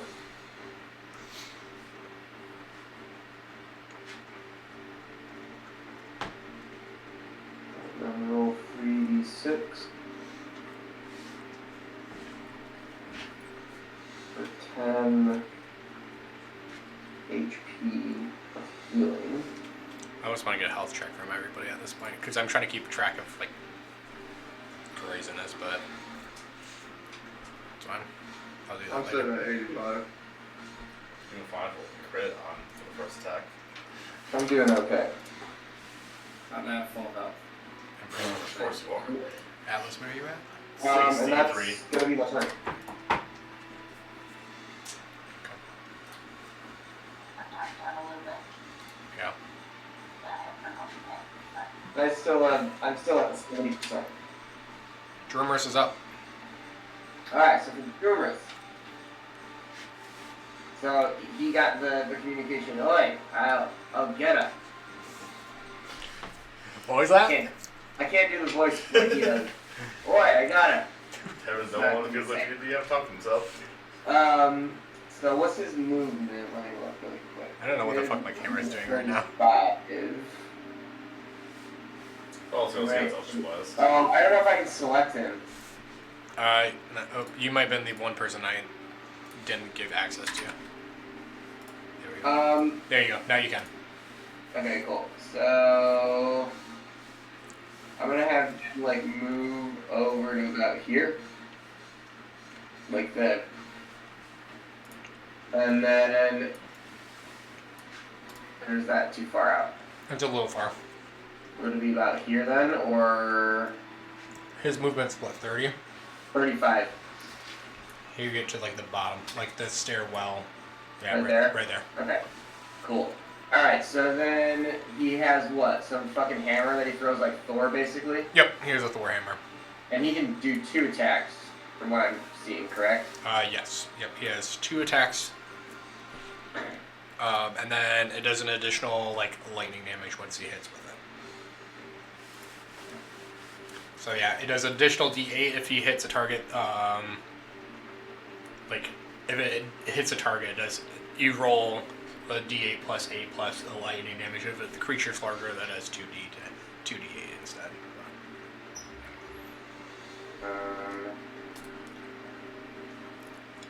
So plus 13 to hit to swing it. Yeah, I see that. Okay.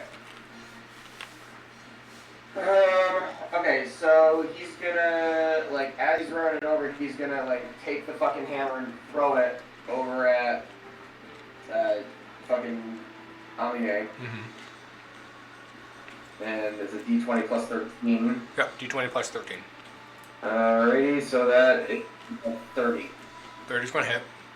Alright, and then damage is... What the fuck is damage? He uses it one-handed, so it's a d10 plus 8, D10 plus 8. and then roll a d8, and then roll a d8 as well for the lightning damage. Alright. I think he was on magic board. All these plus 8s, I hit plus 4. So it is gonna be 19 damage total For the first hit? for the first hit. And then the second hit is gonna be 29. To hit? Yeah. Yep, that's a hit. And then same deal, I'm gonna roll a d10 and a d8. Or is it just it's lightning damage on the first or the second? No, it's on both hits, so it does, so his bludgeoning damage is a d10 plus 8, Uh-huh. and then the lightning damage, anytime it connects, it does he does 1d8 lightning damage. Okay, so then that's gonna be 24 total damage.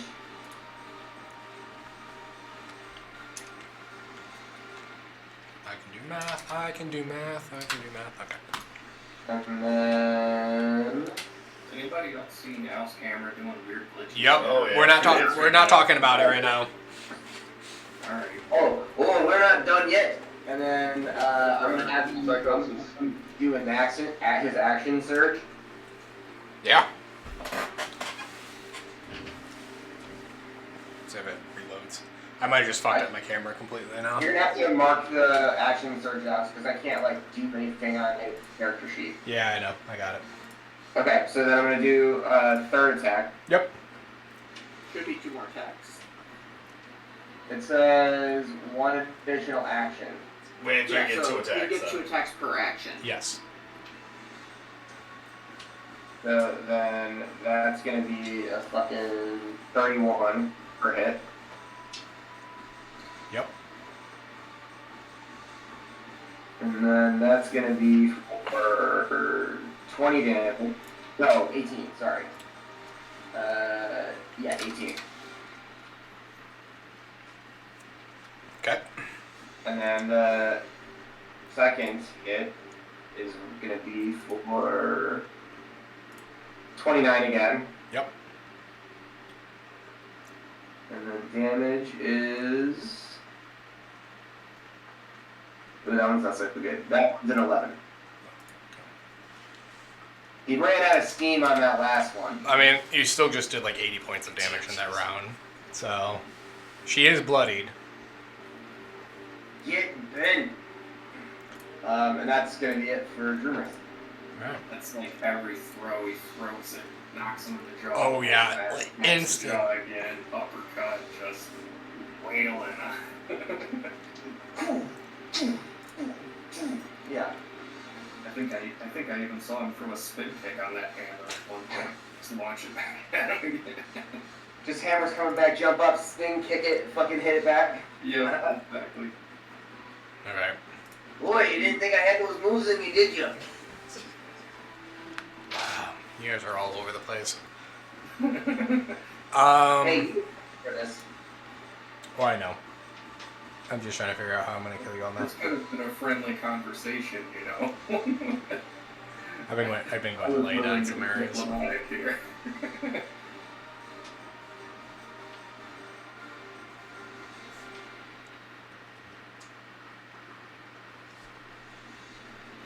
20-foot radius, 20-foot radius, 20-foot radius. Who can I hit the most?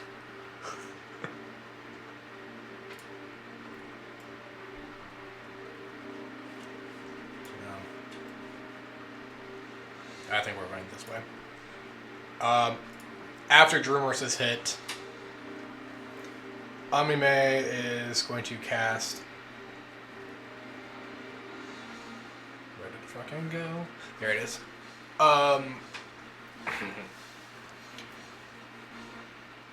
She is going to basically rip open, kind of like how you guys saw the Nightwalker came in that one time. but she's going to rip open the sky and she's going to do an abyssal rift. So everybody within a 20-foot radius, basically from this point, without hitting her, like actually this point. So Blocka, Drummers, and Grok is where she's going to hit. Oh no, Block is going to. Is where she's opening up this Grok. rift. I need Constitution saving throws from you guys. Grog is super going down.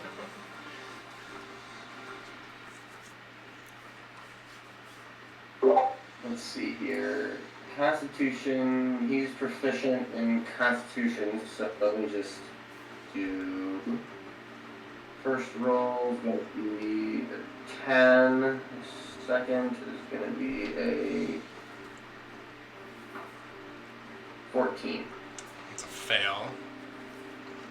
So that is a 21 for Blocka, 18 plus 3. And Grok rolled a nat 20 for a 21. Right, Grog. Hold on, though. Doesn't he have -4 though on all this shit? Oh, he doesn't get negative plus. It's not a. This isn't for me. That's true, it is negative.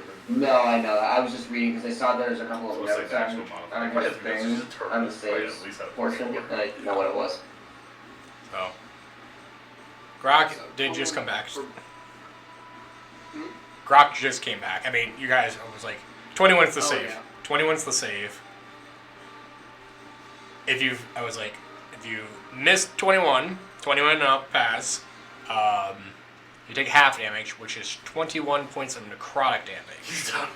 Wait, that's the halved already? That's the half. So Grog's down no matter what. 42 points of damage is what is the fail of necrotic.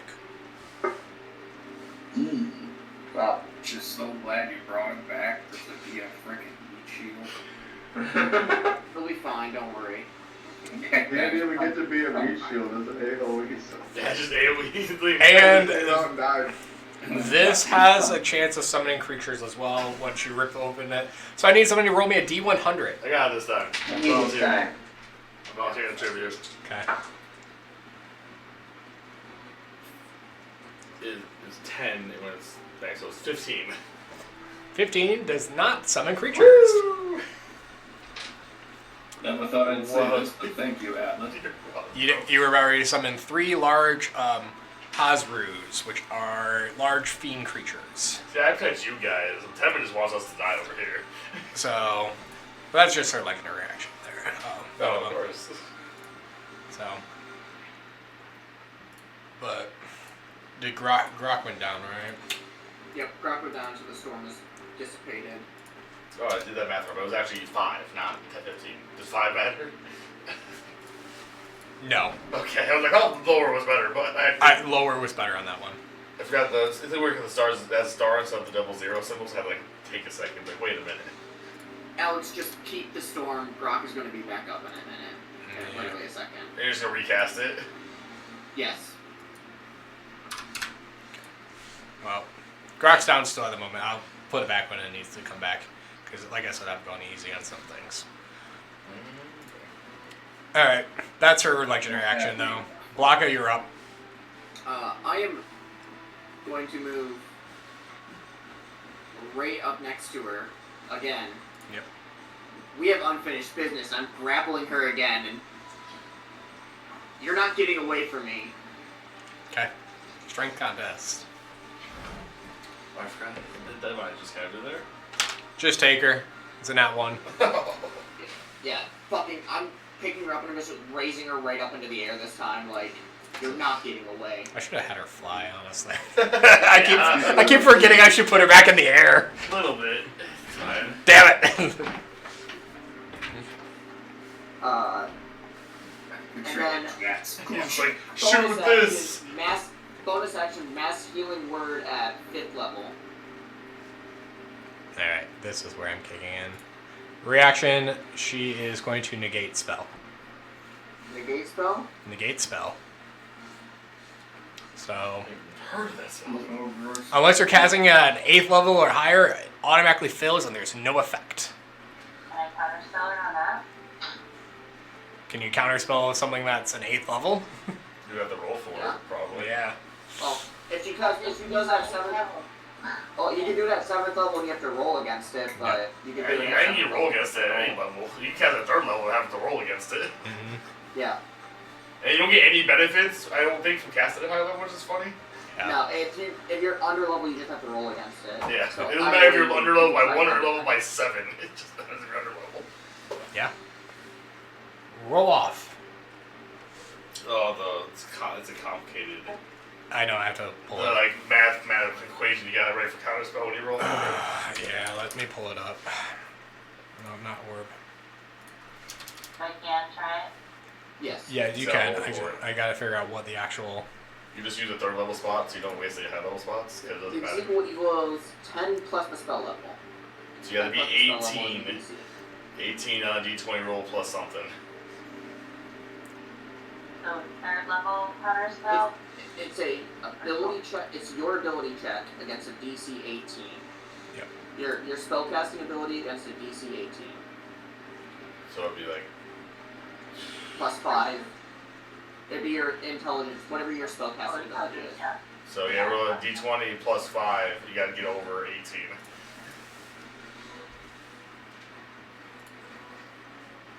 The D20 plus my intelligence mod.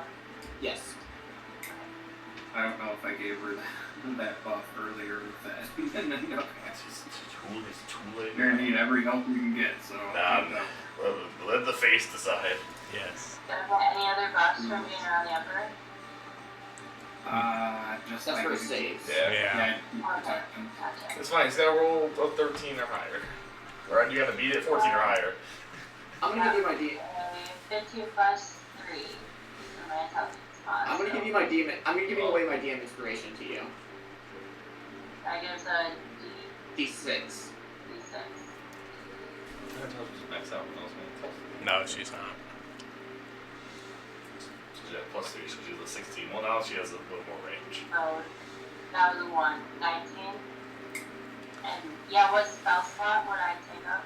Just do the 3rd level. Yep. If you have 3rd level, do 3rd level. So you negate. Well, you counterspell her negate magic. So my healing word goes off. My mass healing word goes off. So I'm healing the Prince, Grok, Temend, Hephaestus, Drumris, and myself. Let me just make sure. She counterspell your counterspell. Well, no. That was her reaction to do the negate. It was that's not necessarily. It was a legendary. It's not her turn. It's a legendary action. I think it was a legendary, actually. So technically, if she had a reaction. No, yeah, it's not. It's separate. It's just a reaction. It's not a legendary action. Oh, yeah, gotcha. That's not her turn. No. No. It fails and has no effect if it's cast at 9th level. It must succeed a DC of 21 intelligence saving throw, or it fails with no effect. I just don't know if it can. I was like, it's weird because it's negating. It's not like a spell. That's why I'm like, let me. I don't know if this can be counterspell. That's the one thing. I mean, I want to give it to you because I was like, that roll off is fucking cool. They have a level attached to it. It applies it to spell. Oh. It's just like a super spell that is automatically is denied counterspells. It was.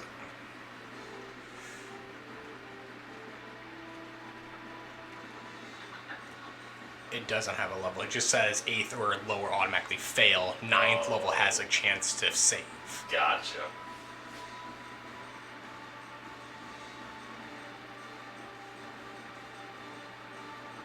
Oh, no, reverse. Oh, no, I know. reverse. Because, yeah, it's supposed to be like a better counterspell to spell magic, and I feel like that's. Unless it's in like an anti magic field. I love, Aaron, how you're like Uno reverse. It just reminds me of like Wild Draw 4, Wild Draw 4, Wild Draw, you know, where you just like stack it on top of them. I'm going to go through because I can't find an answer right now, and. But yeah, because I was like, it's just a reaction. It's literally negate spell, which is like a day ability she has. And anything 8th level or lower. So, I mean, it has like a contest within at 9th level or higher to have the intelligence saving throw of 22 or it fails. And that's what it's like. For the spell, like for your to spell go through, the one she's trying to negate. Yes. All right, Alex, this is gonna carry on into next week Yes. for next session. If we don't end up doing whatever next week, then if we do like a Halloween one shot or whatever, I'm gonna roll out because they're so far along before I'm gonna be doing anything You're good. anymore because I just acted. So Let me before you dip. I was like, let me just get. Temin, you're still at full HP, or what are you at HP wise? no, I'm at 70. 70. Okay. Perfect. All right. Until next time. Until next time. Later, dudes. Later. Yep, see you. Easy, man. We will say the effect takes through the counter spell because I can't find anything else to beat it, and I'm gonna give this to you guys. It's cool as heck, exactly. I'm about the rule of cool, 100%. Yeah. So heal this shit. So that is 10, 15 healing to Prince, Gillian, myself, Brock, Temin, Abamera, and Hephaestus. That's 15 to all of us, to the 6 of us. 15 to Prince. You already got.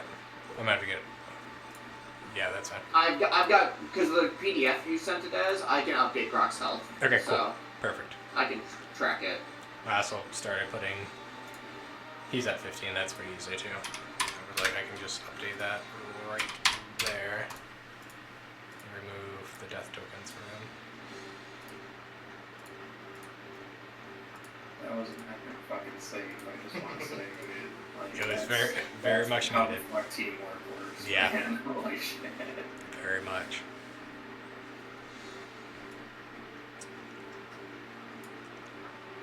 Because even if it was a DC 19, she made it with the inspiration. I know. That's why I was giving it to her. Just because I was just like, Reading all the rules on negation magic, and I'm like, as far as I read, you can counterspell a counterspell. I As know. far as it Yeah. goes, as long as it's the same negation magic. yeah.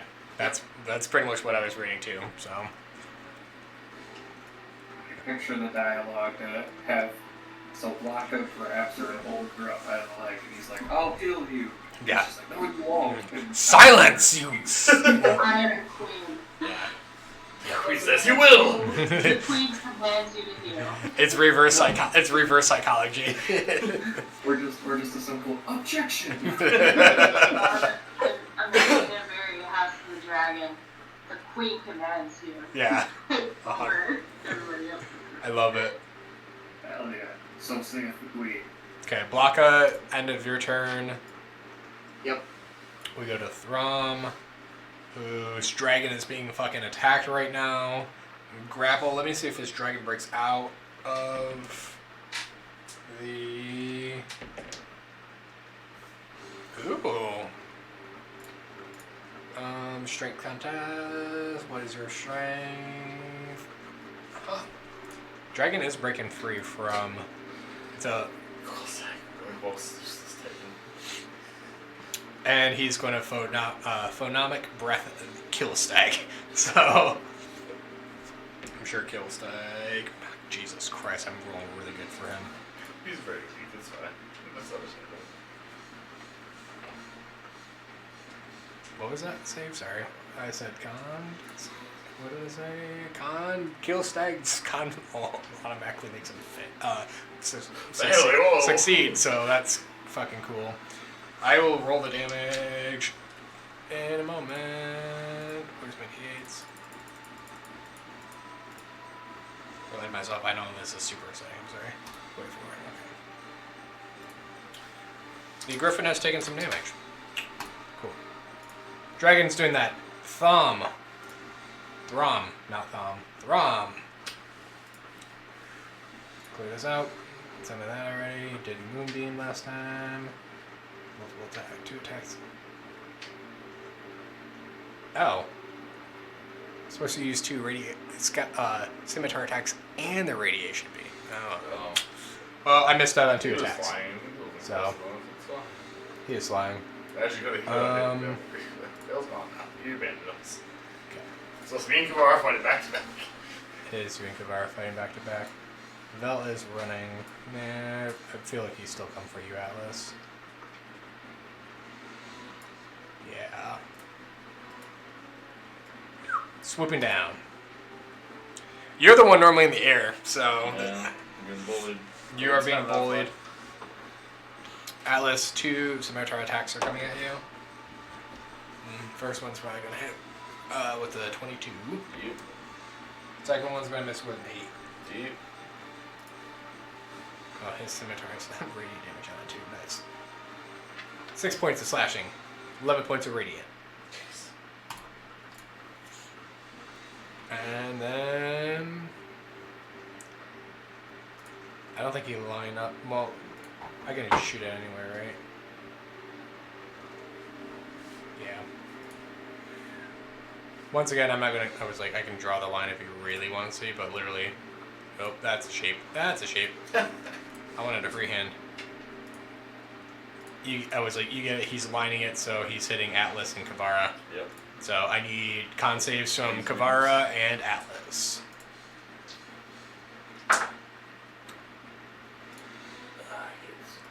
Wow, for con. 23. 23 is a save for Kavara. I need a con save for Kavara there, Aaron. By picking Kavar up, it might just be right away. Oh, I figured out how I can start pulling D&D Beyond, so D20 plus 1. That is a 14. 14 is a fail.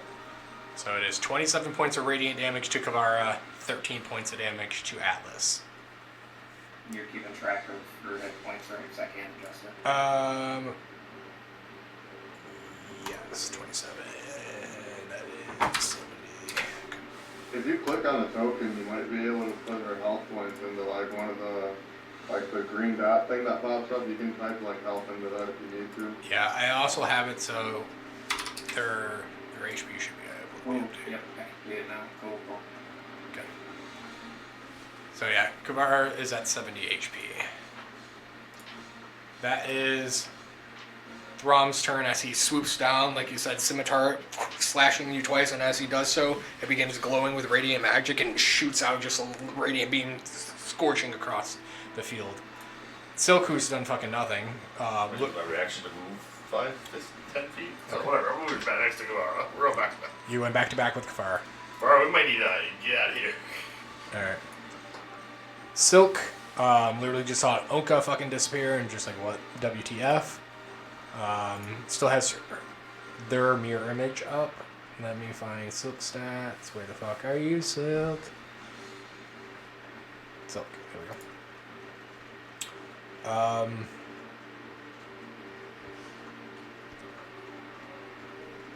Jesus Christ.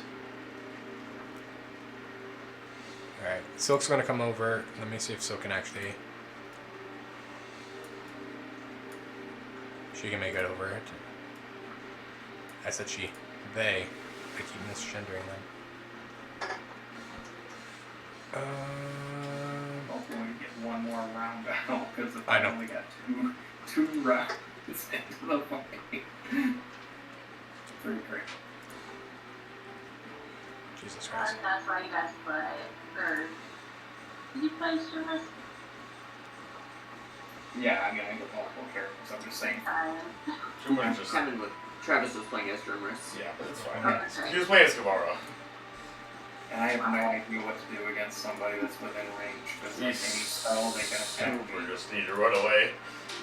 Re-summon the Eagles, Kavara, we're leaving. Yeah, pretty much. Neil's taking small points of damage from Silk as they run up, and Silk, as they run up, you see them pulling out a flute and starts playing a little tune and is going to cast Bardic Inspiration on Avamera. You get a Bardic Inspiration from Silk, which is just a D6. Sorry. That's at the end of the fight. That lasts for 10 minutes. I mean, should that last until the end of the fight? Actually, I'm sorry. It's a D8. It's a D8 for Silk's. Oh, the high-level part remember this. I sure hope this fight doesn't take 100 rounds, or whatever 10 minutes would be. Onka's gone and banished.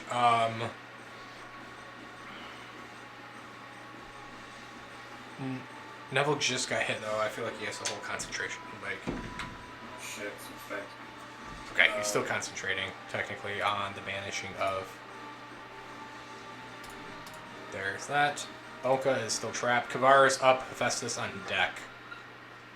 Okay, so if I cast pretty much any ranged spell, he's gonna be able to swing at me, right? No, unless he has Mage Slayer. Or he might have Mage Slayer, I guess. I don't know what he has. Yeah. It's not what you just casually do, though. You need, like, an ability. Okay, I thought like a spell was like, if I'm attacking with a bow at close range, that you could get an attack. You would have disadvantage on trying to hit him with it. Okay. I was thinking I'm gonna try and just in a fit of rage try and polymorph this thing so that we can get out of here or something. So I'm going to attempt, or Kavara is going to attempt polymorph on him. On King Gates. Yes. Okay. It is a 4th level spell.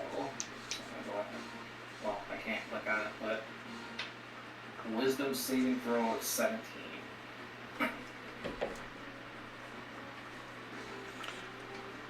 I rolled a 17 plus his modifier, so he is going to pass.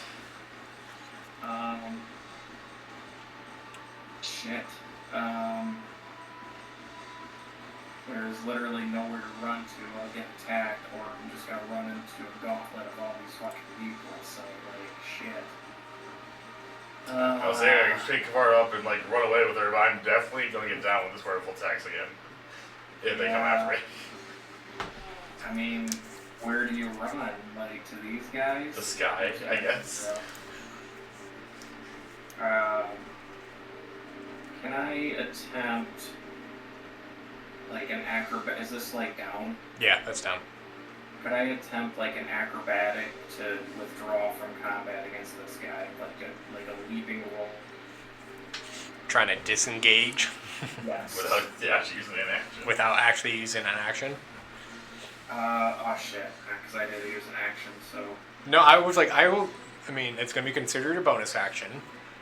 So, attempt an athletics or acrobatics, whatever you choose here. Okay. And basically, depending on your roll, he will take a... Yep. It was like, he will take his reaction attempt to... I mean, I was going to use the legendary action, action to attack at you. But we'll see if it's at advantage or disadvantage based off what you roll. So. Okay, it is plus 5 for athletics. So, 15 or higher, his attack will be at disadvantage on you. I legit rolled in that one, Yikes. Jeez, dude. I'm so sorry. I don't want to go Sharp Kavara, sleeping over the ledge. fuck. Damn.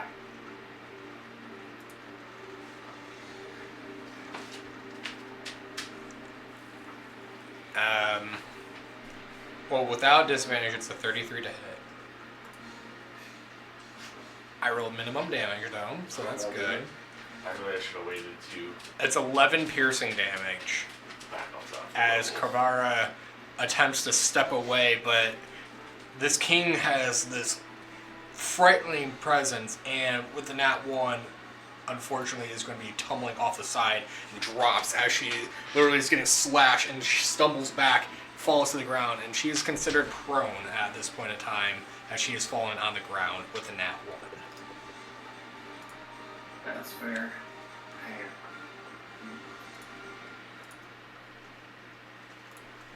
That was only like 5 feet of her movement. She can still get up, yes. Which is half movement, so you can still move 10 feet. Okay. So I will get up and I'm gonna move along the edge of the wall to try and get some cover from the wall itself. And then turn down here. Try and hope to get partial cover from the wall. Okay. Ending Kavara's turn. Festus is up.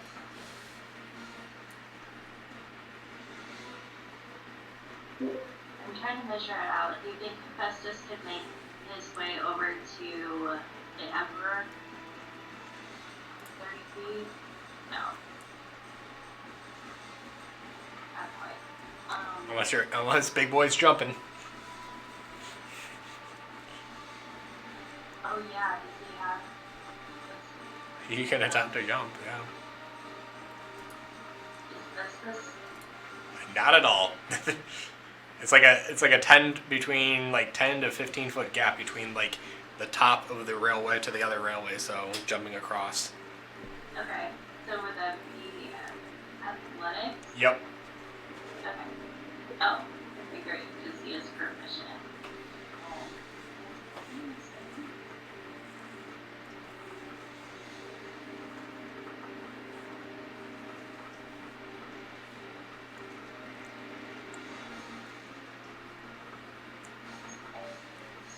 Plus 8. 16 plus 8. 24? 24 will. Yeah. Yep. Emperor and Avamera, you literally see Hephaestus just leap, barely like jumping. With the 24, he lands on the corner of the ledge, but yeah, he's able to jump over to this balcony.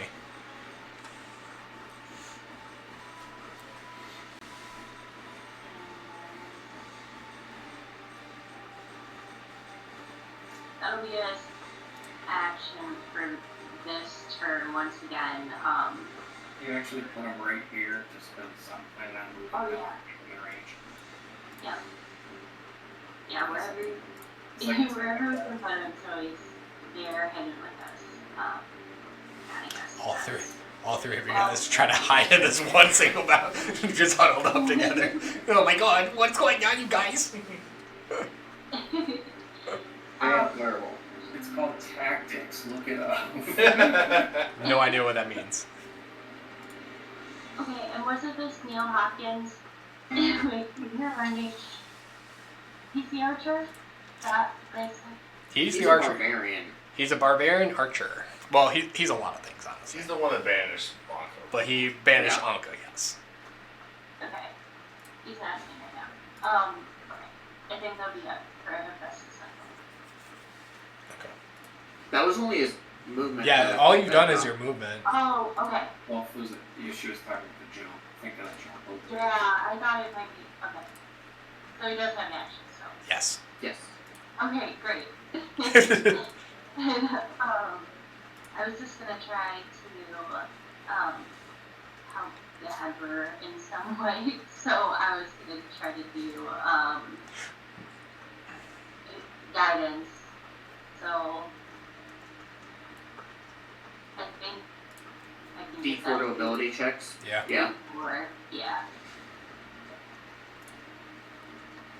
Yeah, and then Hephaestus is the first, so. It's a one. It's like a micro bardic inspiration. Pretty much, yep. Yeah. I feel like that's maybe to help it. Okay.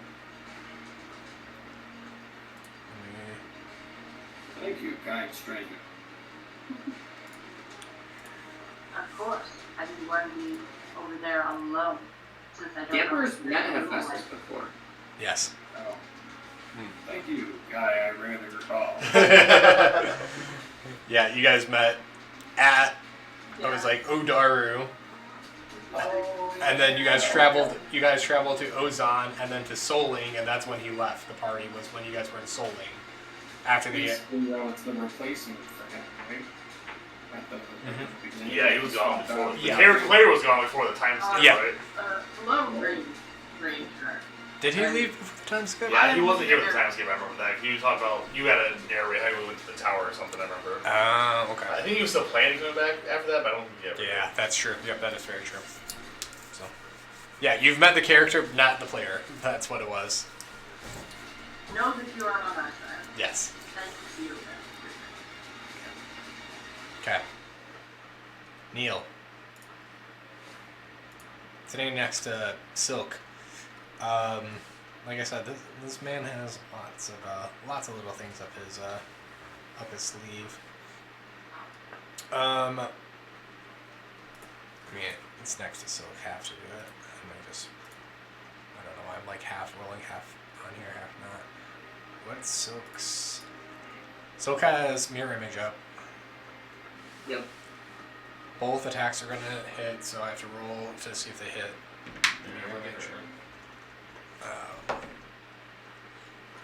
forget. It's a 5 and then a 10 and then like a 15. on the D20, right? Yeah. There's 3 extra images. It's 3 extra images, correct. Isn't it they roll to see if they are hitting an image before they, like, attacking an image before Yes. So they have the same AC, so it doesn't really matter what you do. Yeah, it's just if they hit the... No, I think mirrors have less AC even, maybe. Either way, both images are getting destroyed. So. Yeah, 6 or higher for the first image, 8 or higher for the second image. Yep. So Silk is down to 1 image. That's his turn. Quite exciting, I know. Twin. Attacking the wolf. That's gonna miss. Of course. That's a 2 and a 4. Jesus Christ.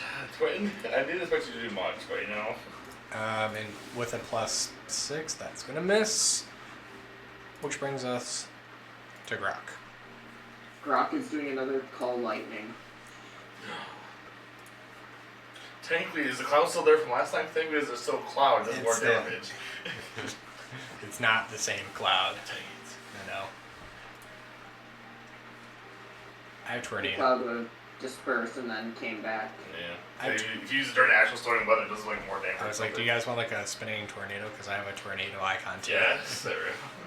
I know. I was like, I'll do the storm again, but I have a bunch of tornado ones too. I didn't realize I had. I should have used that for the wind air elemental. For like the turn it was around. Atmospheric overlay, fire. I will find it in a moment. Oh, rainy. There we go. Rainy weather. Rain, thunderstorm. This one. I know I should have probably kept it around, but whatever.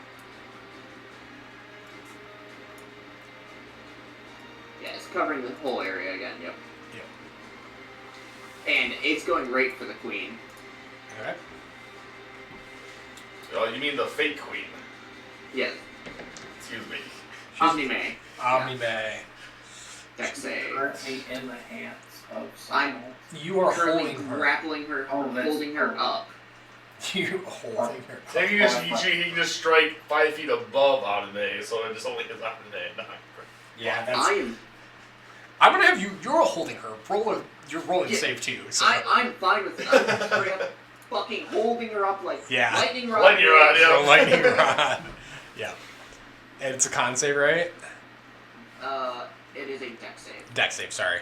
I don't know, automatically failed that when you're grappling. Yep, she's automatically failing that because she's grappled. Yep.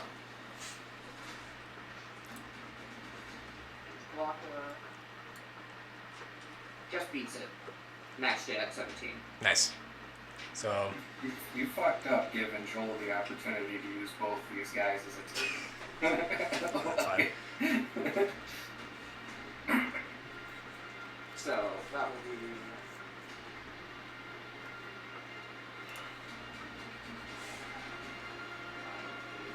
Seven.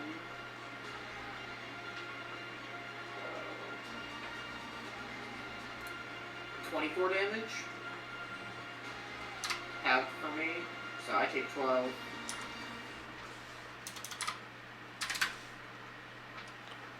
Omni-May takes 24 lightning damage. Mm-hmm.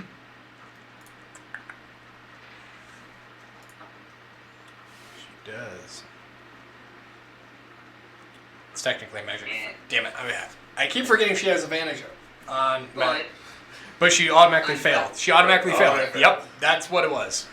I keep. and then Grok is going to move over further away so he's more separated from people, Run, so he's less likely to be Grok, targeted. Okay.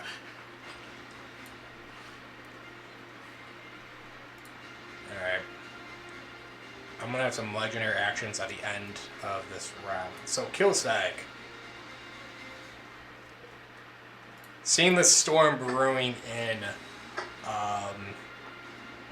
I should have kept the tornado effect on, but essentially is going to start spinning the storm faster and faster. So, moving forward, the storm, if anybody fails, is it a D6 or D8? What are you rolling for damage on that? That's a D10. D10? Okay. Yep. Will Kill Stags amplifying the storm at 2 additional D10. So instead of 3, it's 5d10. Yep. So Killstag is increasing the winds, and everything starts blowing around a lot faster. So the storm is spinning, but the effect is becoming a little bit more wild. So I will have you roll kind of like a wild magic table in a way. You can still choose your target, but there's a possible chance of it arcing off moving forward. Okay. So if you're within the target's range, there is, basically within 20 foot, there's a chance of it arcing off, and then we'll roll to see if it hits, as long as it's amplified from Killstag. So that's the wind effect from the Titan. Oops, that's what I wanted. From everything fucking has legendary actions. From the King. Coming up to Alice.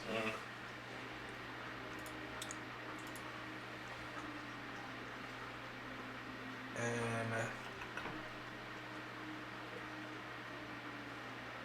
let me just set something.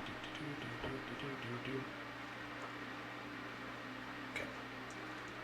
He is just going to attack you multiple times. So no one else is gonna here to attack, so. Yes.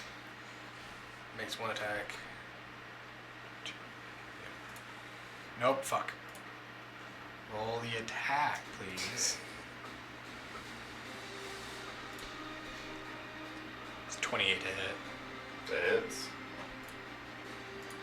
It is 13 points of piercing damage. Alright. I want to sneak attack on that, but you're not. He's not at advantage. So. I'm not next to the guy anymore. I know. That's what Perfect. I would definitely. That's what initially I was trying to do. I was almost regretting that, so I could run off the werewolf, but I guess that was a way better option. And Amime. We have to end on a bang. We'll use her step once again. Standing in the middle of the arena as the lightning arcs around, and she just screams out. All of you, you don't understand. You're ruining everything. This isn't how it's going to end. Not today. Your titans will die and perish before your eyes. That is my hope. Oh yeah, right. It's hard to kill one-shots. Because we have all of you where we want. And we have the chalice ready to complete our order.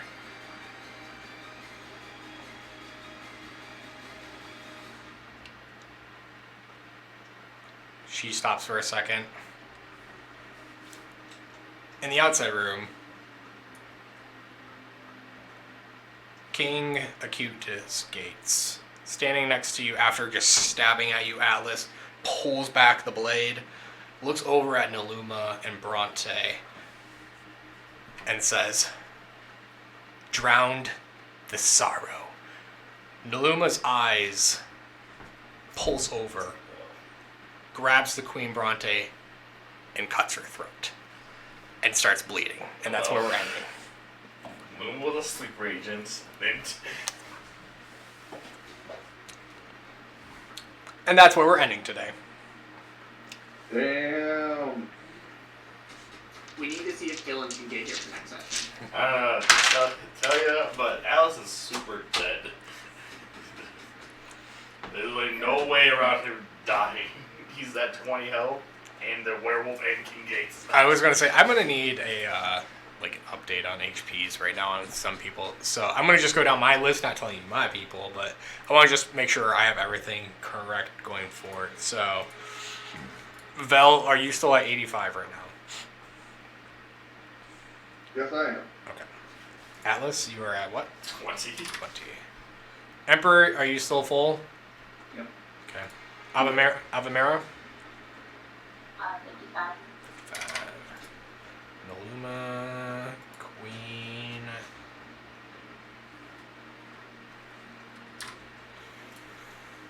Temen, Drumerus. I don't think Drumerus has taken a hit, has he? No, he hasn't. Blanca, what are you at? 95, 94, 94. 94. You said This character Nolma killed or tried to kill the queen. Noluma, yep. Boom, I killed the queen. There was no try about it. Yeah. Well, if somebody can hear, but What's Kavara at? Oh, I have Kavara. Never mind. Don't answer that. I'm fucking stupid. Grok is at what? 15 right now? Or. 15. Okay. Cool. I rolled absolute balls tonight. So. We will Rolled alright, it's just I have the odds are so stacked against out here. continue part 2 of this legendary battle. As you guys are facing off with the Seekers of the other side. 3/4 of them are here. You're missing Zara. You're missing Zara, Penhurst, and her brother. But you guys have some threats in front of you. Some things to end, some answers to seek, and to stop the Seekers from gaining whatever they are trying to gain from this, from getting all the champions here at once. Was it a ploy? Was it a plan? Who knows? Yes, it was, because I just totally said that. And you guys kind of picked up on that, I'm pretty sure. Yeah. So, I'm gonna end this man's entire career next session. so, Mr. at a full health. yeah. Dude, I'm literally like I'm gonna wait an entire week for this, but my plan is Misty Step right here and just bail on it. So I would really like to do this after I know I can't do a Halloween one shot, but I really want to be here for the rest of this combat because Mm-hmm. I know Alex knows about some backstory stuff regarding the Seekers with Blanca. Yep. Because even though you all haven't, Blanca hasn't dealt with them personally with the rest of the party, he has dealt with the Seekers before. I know what business you have with Tommy May. Because I want her to die by my hand. Permanently. Trying to kill her. I know. Yeah, I'm grappling her. I'm not killing her. I am. But Altamira doesn't know that. It just looks like you're about to kill her, and Altamira's like. It's a big old family reunion up in here. If we plan it right, Altamira, my plan is if I can Misty Step to here, then it would be if you went here to face her head on. I don't know if you like to do face-to-face combat, but my goal is to keep everybody still within that 10 feet kind of range. If I could steal Wind Strike, if I was up right now and just lash her, that'd be great. You still technically have Cloud of Daggers up, don't you? I didn't even. Right here, put on the map. He I does. do, but it's over, yeah. It is. I know. It's like, Yeah, I gotta pull up the spell. It's right here. Yeah. There's a lot of shit going on tonight. Yeah, it's right on my cursor. I was hoping to kill off a couple more people, but. As long as it's the NPCs, man. I mean, we got 2 dropped. Yeah. Atlas is ready to go down. Yep. Sure am. I think. What did I tell you? You have Onka. 2 people bloodied. I think there's a valuable. Yeah, he said the lesson werewolf's here bloody and about I'm doing bloody. one shots with Atlas. Yep, that is true. Those are the 2 that are bloodied right now. He said, I made the werewolf bloody before I die. I really man, Kamara's got some cool shit, but honestly, I'm trying to be in the spirit of what the hell she would try and do. Oh, I know. The polymorph was a good attempt. I was gonna try and turn him into a slug and get the fuck out. I think it makes sense. Far as panicking at it, you're just panic throwing a polymorph. Hephaestus, what he would actually do, and I'm like, there's. We haven't had talked about so in a long while, since I yeah. Battle around me. I know. Yeah. Does Kamara have a way to? I guess it'll. Yeah, Kvar needs to it'll run. next time, but so take far control away. of the werewolf. The werewolf? You could do. I was. Kamara loves animals. That's true. I was. I don't think she'll love the animal if she watches it shove a claw through Atlas's chest and throw his dead body to the side of the road. Well, Planar binding could work on a May, but there was something I was looking at. the whole make somebody a friend thing, but I can't remember what the hell it is. The one where she can take over a celestial. So that's not gonna work any of the boss creatures, guys. Come on. Atlas is dumb. They look like they're doing this fine on his own, so. But yeah, man, she's got a good cure spell, so with being in cover, I'm gonna have her probably heal herself like immediately unless Cameron's back next week. Or whenever we do it. We'll aim for next week, unless you guys want to do a Halloween thing. And I mean, I'm all about It'd continuing be a this. hell of a cliffhanger. I As would- long as you can keep this tab. I'm watching this one once again. I really want to be able to be there, but with me flying to the States. Yeah, that's right. Right. Halloween, I will have to have like a pretty strict cutoff at 11 because it's gonna be a crazy ass week for me. I'm going as Weird Al, by the way. Nice, So I'm gonna be nice. at work in class as Weird Al. I got a legitimate curly haired wig, like it's a good looking wig too. Cheap aviator glasses, we're gonna pop the lenses out, so I had it. It's classic Weird Al, so I'm gonna shave it just the mustache going. So you're rolling school in a Segway. Yeah. My wife found a really loud orange Hawaiian button-up shirt and everything, so it's gonna be good. And on Halloween, the instructor booked an advisory meeting, so it's like several people in the industry in a meeting together. It's gonna be Weird Al. Yeah, it's gonna be good shit. But anyway, yeah, so next week is gonna be super busy, so I just gotta make sure that I don't stay up too often. Got it. Alright guys, fucking fun as hell. This battle's badass, but Yeah, I mean, Thank you. Yeah. later. I knew it was a lot, so I was just like, I knew it was going to be a long ass battle. I'm hoping we can wrap it up in 2, but we'll see. So, How much sneak attack damage does Gates do? How many d6s do you have? take a guess. 10. 8 or 10. It's 8.